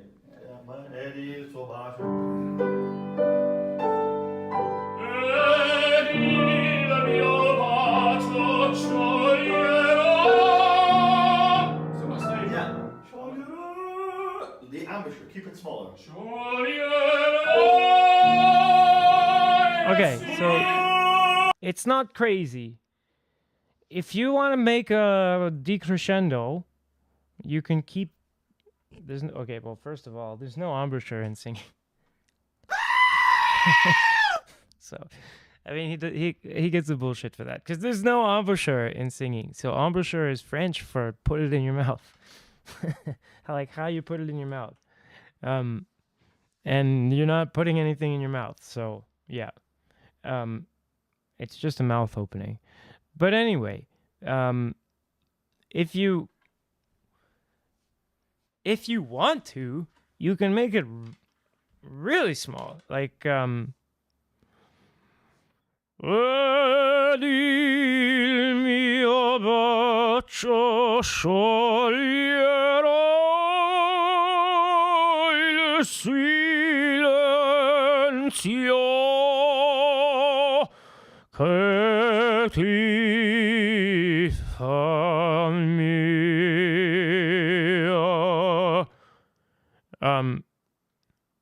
Sure, you can do everything in the ventriloquist position. Ma il mio mistero è chiuso in me, il nome mio nessuno saprà, no, no, solo tua bocca. I'm dying. So you can, I guess you can. You can. It makes the sound really small, and you want it to be big. So you just push and push and push, and you're bringing a knife to a gunfight. So, very awesome question, Mr. Fu, and then I'll get to Oberon 90. I already answered your question. So, why does mouth size matter? Wouldn't more size, wider or more open mouth, equal less pressure? So that's a super interesting question, and a super good question. So it's not actually pressure. When we're talking about back pressure, for instance, like when you use a straw to sing into, it's not pressure in the sense of like, when you try to blow into a balloon and it's difficult at first kind of thing. It's actually acoustic. It actually comes from sound.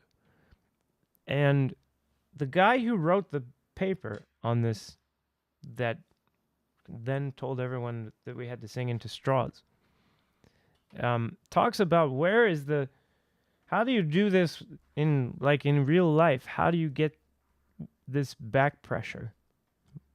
And the number one way is actually it's not with your mouth. It's at the epiglottis. That's just above the larynx. And that's the area where you want to squeeze in order to create this, shall we say, back pressure against the air trying to get out of the lungs. And that actually protects the vocal folds. But it also makes less air come out and helps us make a really loud, powerful sound. So that's that. You can also get some kind of back pressure from tuning your vocal tract in a particular way. And yes, when you do close your mouth more, you do get more back pressure. But another thing happens, which is that you start to make it really difficult to transfer energy from inside your vocal tract into the room around you. So everything you do becomes less efficient as far as energy transfer when the mouth is more closed. So essentially, when your mouth is more closed, you will be more quiet. Always. But it also does make it easier to sing. So there's that.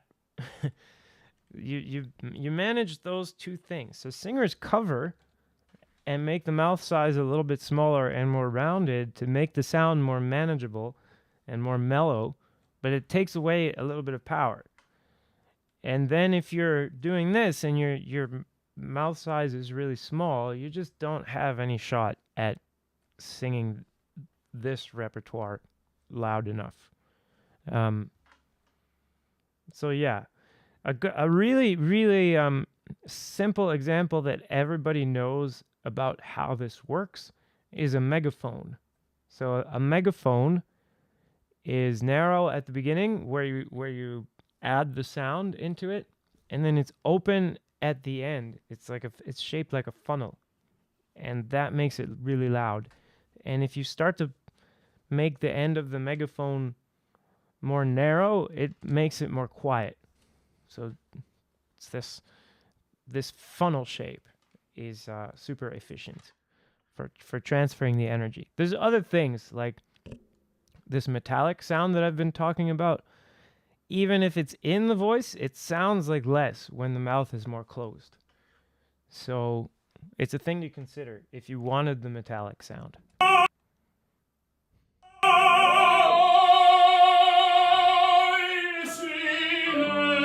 Right. That's what head dominant. It's more yawn.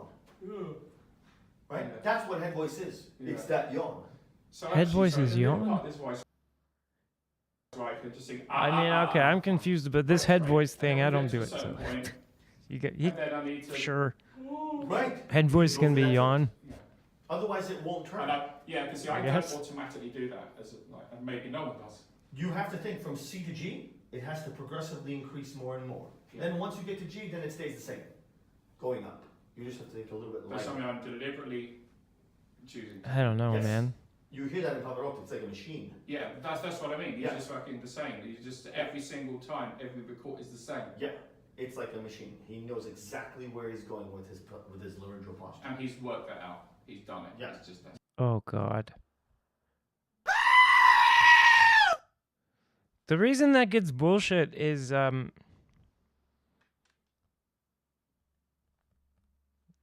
listen, man, if I start talking to you about what Pavarotti does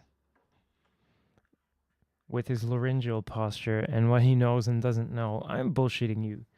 I don't know Pavarotti. I don't.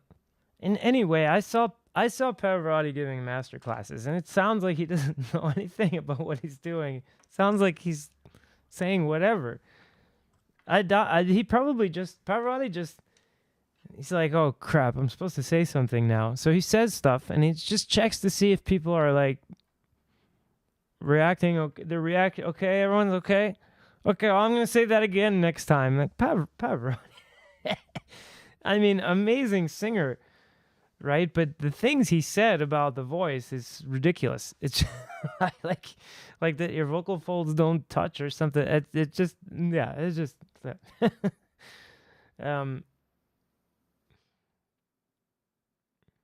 so yeah, Mr. Fu, I don't know what it was you were trying to do, but were you trying to sing Nessun Dorma? Because if you're not trying to sing like this, then nothing I'm saying applies. So this isn't like universal. This isn't like you should do everything with like this. If I sang I have some contemporary music covers here on this channel. You can check those, and I'm not doing any of this in those. If I did that for those, they wouldn't sound appropriate. So this is just for this, and also like there's some lighter tenor singing where you wouldn't want to do this. So I don't know what the specific situation was. It doesn't mean everyone should open their mouth more. It means in this situation, that's the difference between the more successful example and the less successful example is one of them is the mouth. Like that by the time they get that fixed, the mouth is going to be more open. That doesn't also mean that just opening the mouth is going to fix it. I don't know if that helps.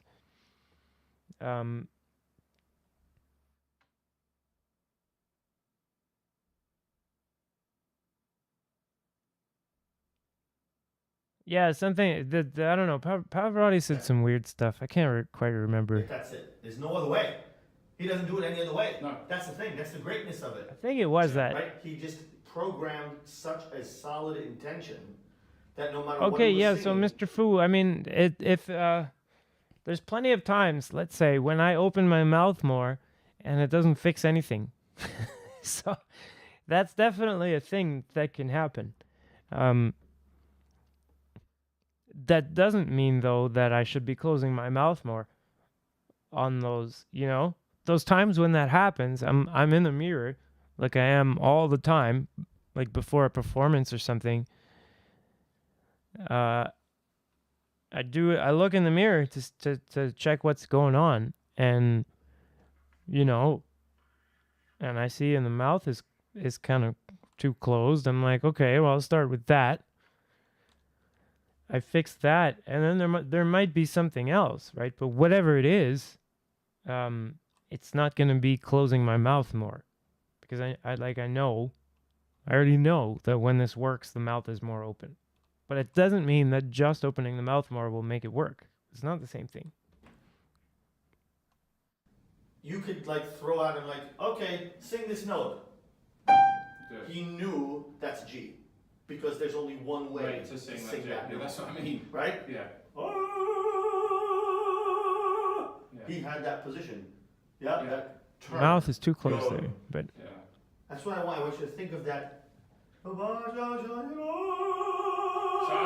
but those muscles that thing that I'm doing will only come into play there and when I need it, correct? Yes. Yes. Which is going to be around F sharp and G. Yeah. Okay. He did it even on F. Yeah, sometimes. Yeah.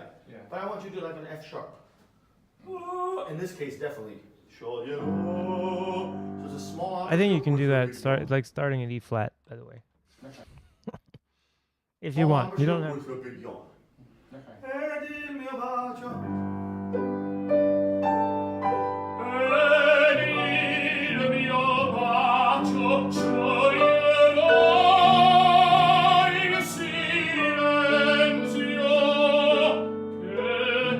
Sometimes I do the cover, as it were, but I lose the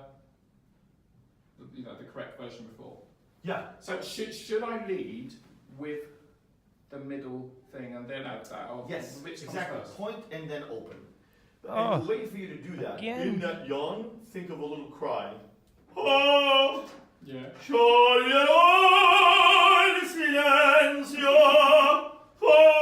Yeah. Yes? Yeah. Try it. My camera has cut out again. Again.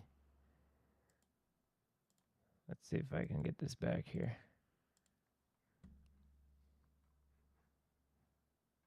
I just do not like how this camera is performing. My guys.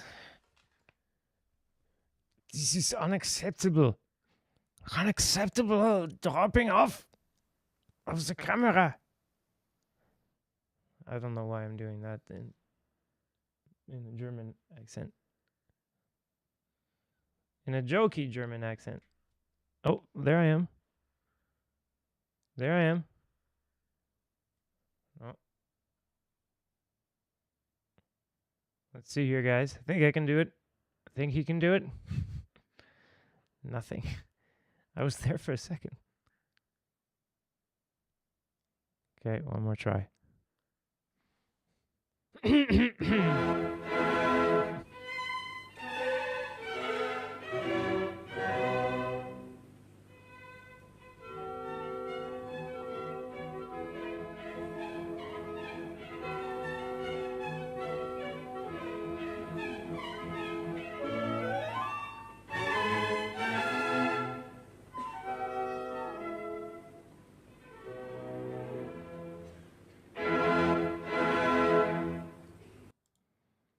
Well, it's really annoying that the camera drops out, but it's a good way to remind me to do my little advertisements.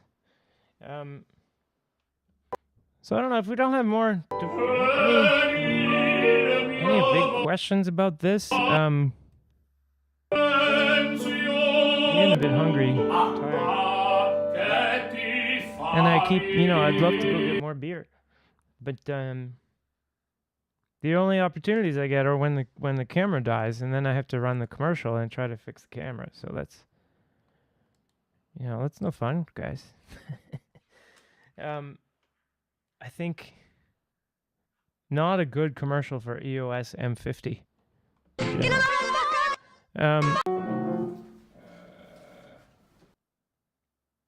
But yeah, I guess that's enough for today. Let's see if you guys have some specific questions. I'll just do a quick pass of Toni's. She sounded great, that kid. Jeez. Let's see if I can find an example of the descending pitch thing. Nessun dorma.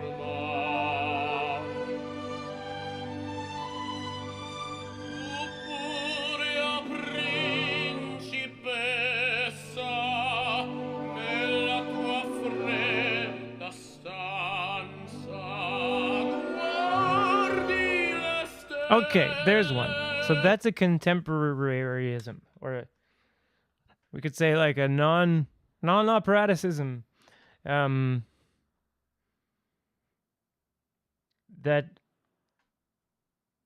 it's one thing to have these downward slides between notes if you have a consonant like an N that's masking it. So let's hear that first.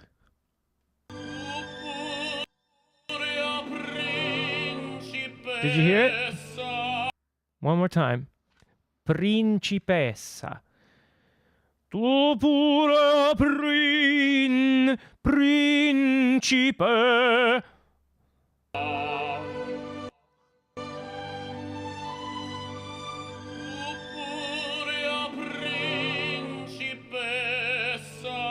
You hear it?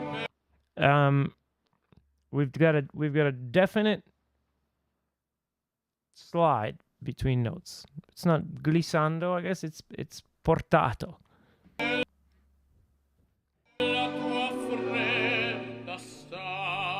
But it doesn't disturb. This one disturbs. Nella tua fredda stanza guardi le stelle. That one is super contemporary. So if you wanted to clean it up, you would, so if you're coming from a contemporary background and you want that to be more straight classical, more romantic era classical, I guess, you want to make that legato really fast. So not take so long between those two pitches. Hang on to the top as long as possible and quickly make your way to the lower pitch.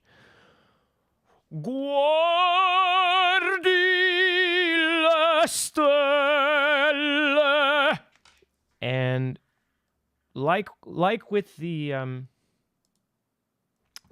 end vowel, giving you a chance to cover up a slide, the L does the same gives you the same opportunity here in this case, if you want to make it sound more classical. So guardi dille. I have a slide, if you will, during the L, and then that doesn't disturb anyone. But if you have it guardi, or even guardi le stelle, then that's a little bit Broadway musical theater, I guess. I don't know if it actually is, but some opera coach would say that that's what that is. Yeah, and I would say it's a little bit it's not as cool because it's too easy.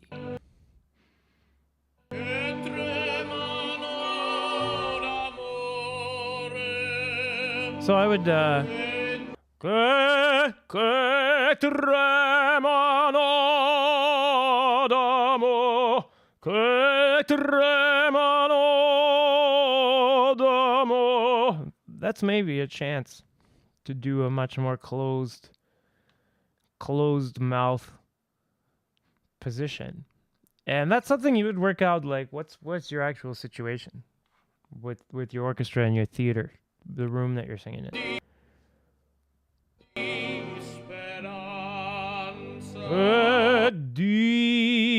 D. I like this when I want to do a real E to lift the upper lip.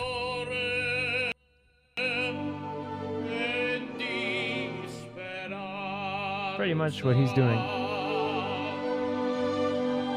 These don't need to be huge, you know?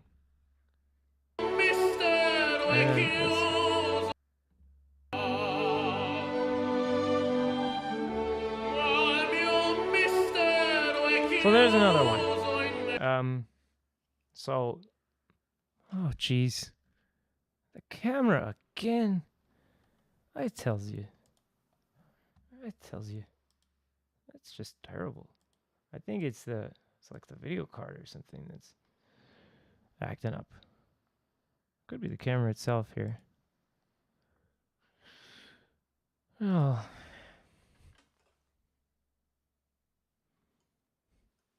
Maybe it's like overheating.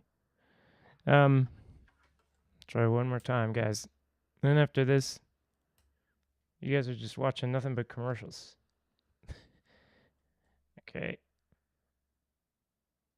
I might as well not even do this part. Anyway,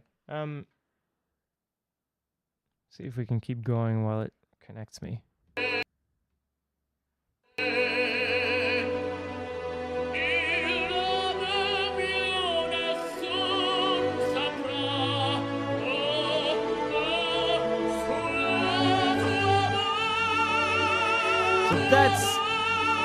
I think that's the best part of this. This is just right. Just right, I think.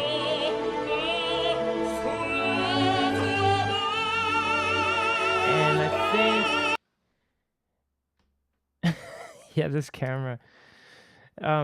So what he's using here is...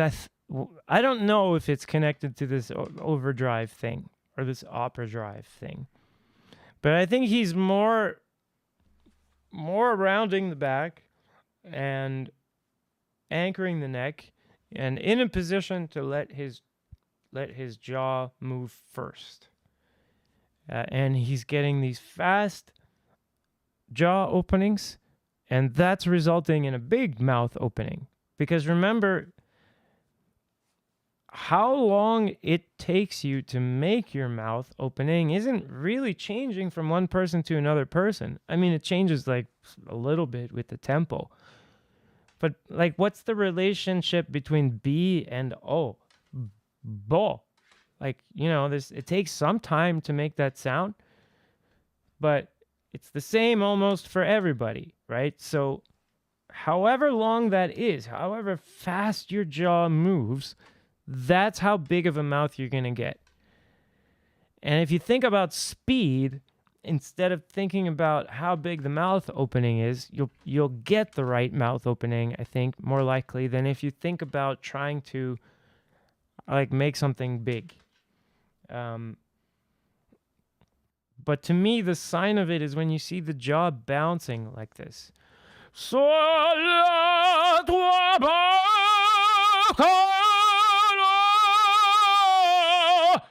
And yeah, he's got that going. So I like it. I wish there was better than just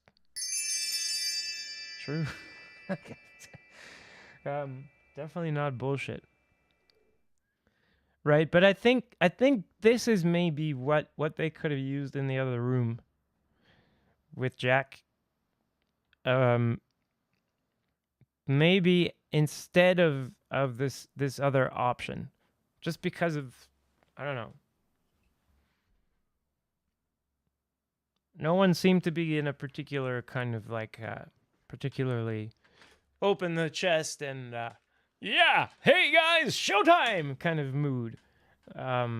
So maybe it would have been better to work in these more tucked in kind of positions. And Jack was talking about Primal, and so maybe they could have gone with that instead. But for my money, Toni is closer in a lot of ways to the goal than what the kind of famous, fancy East Coast USA opera teacher is doing. And it's some food for thought, I guess, about the state of things, if you will. But maybe not, because if you know Toni, you know that he's really damn good. So it's no surprise that he would be coming up with these things. And he's also been going to the opera a lot, so he's into this, and he's maybe playing it down a little bit. How much he's into it, because I see a lot of work going on, and nobody has it this good just casually. Yeah. So this has been Mr. Opera. I had a good time struggling with my gear. Thanks guys for coming along. And eventually we are going to get to the other things. I guess I should only stick like a couple videos on the agenda. I had like, let's see, I still have this Siegfried we need to watch. We watched that. And we've got coming up at some point Franco Tonelli. Someone asked me if I could take a look, and then I asked for some specific videos, and I didn't get an answer. So if that was you, kindly reach out and let me know what specific Franco Tonelli video you'd like to watch. I can tell you if it's this one, this isn't going to go well. because we have circular breathing for singers, and that's not a thing.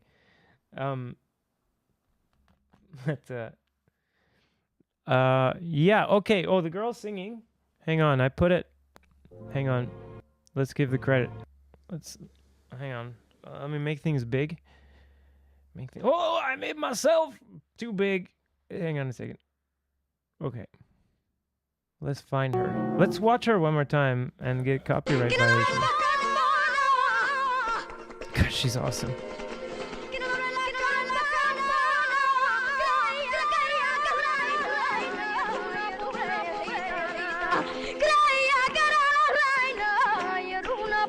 So, Pepa Flores, Marisol, La Virgen de Santa Rita, Cultura de Barrio.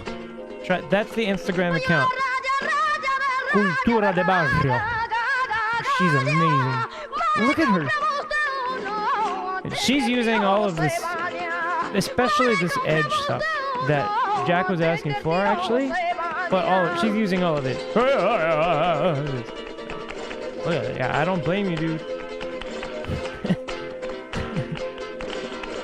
Look at her. She's the affect. Happy. And then she goes, watch her change her. Now she's like, oh, nasty.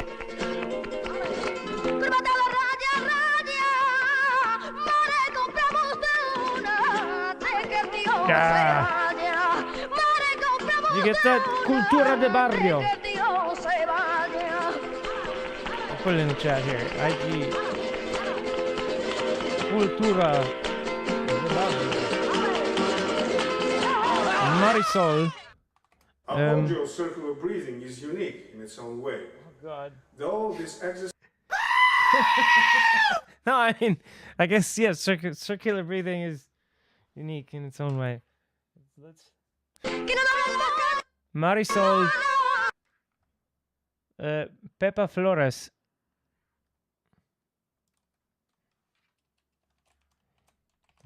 Pepa Flores, and that's La Virgen de Santa Rita. Yeah. And look at this.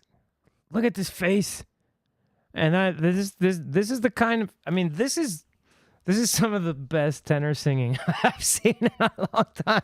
This little girl, actually, she's just, but look at this, and like this is the shape of your face, like for Canio or something in a lot of moments. But this is what you have to be ready for. And then it's funny because we're talking about psychology, right? But I think this is actually why someone would need psychology in our day and age in order to sing to the best of their ability. It's not like, I'm not talking about like not being depressed or something like that. I'm talking about just being able to do this with your affect. So being able to turn a corner this fast, that's not so easy. Yeah. So I don't know if I'm going to get blocked for that one. Hopefully we were doing enough analysis that it's what's it, not public domain, it's what's it called when you it's fair use, because we really need analysis of what she's doing here. These different positions, we could just go frame by frame, I guess. But there's like every one of these shapes is just, that looks like something Corelli would be doing.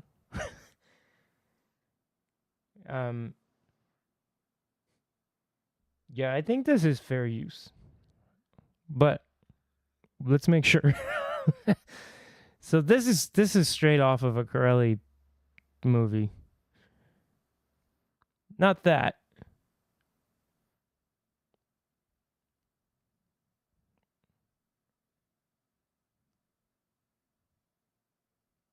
Just look at that.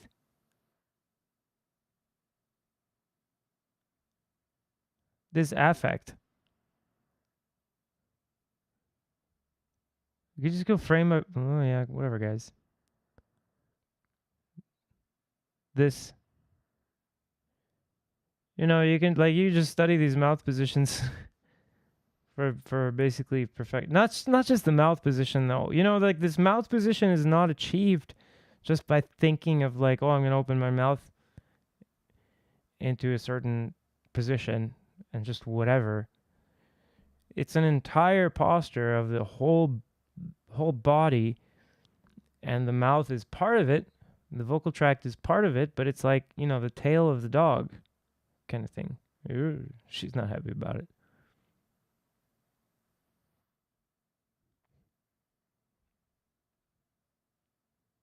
Anyway.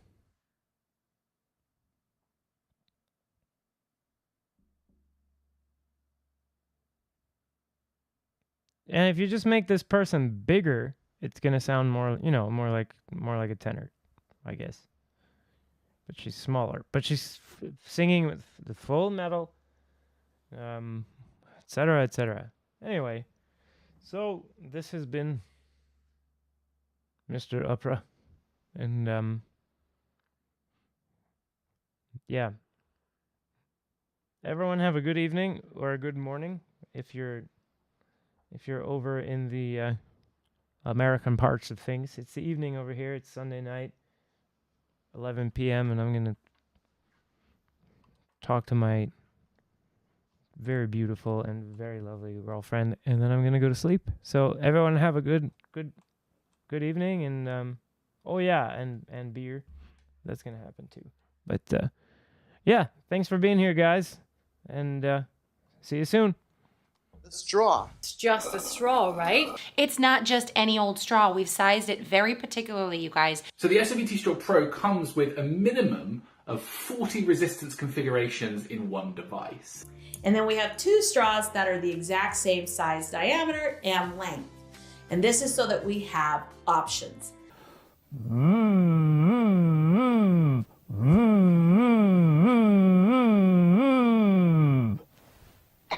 After you've practiced the exercises for maybe 5 minutes, you'll see here that the vocal cords aren't in sync with each other. You have to put more work within the body to just get things going because the straw isn't providing you with enough.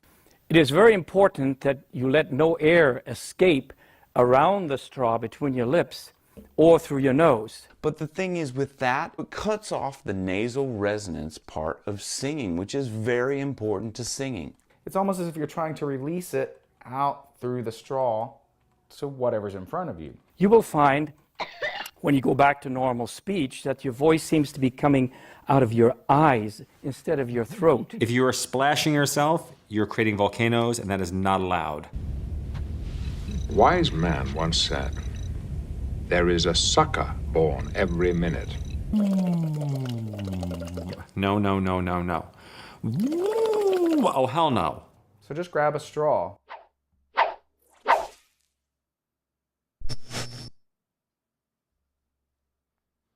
For those of you who talk several hours a day and your voice gets tired, here's a tip to keep you talking. Press your voice like this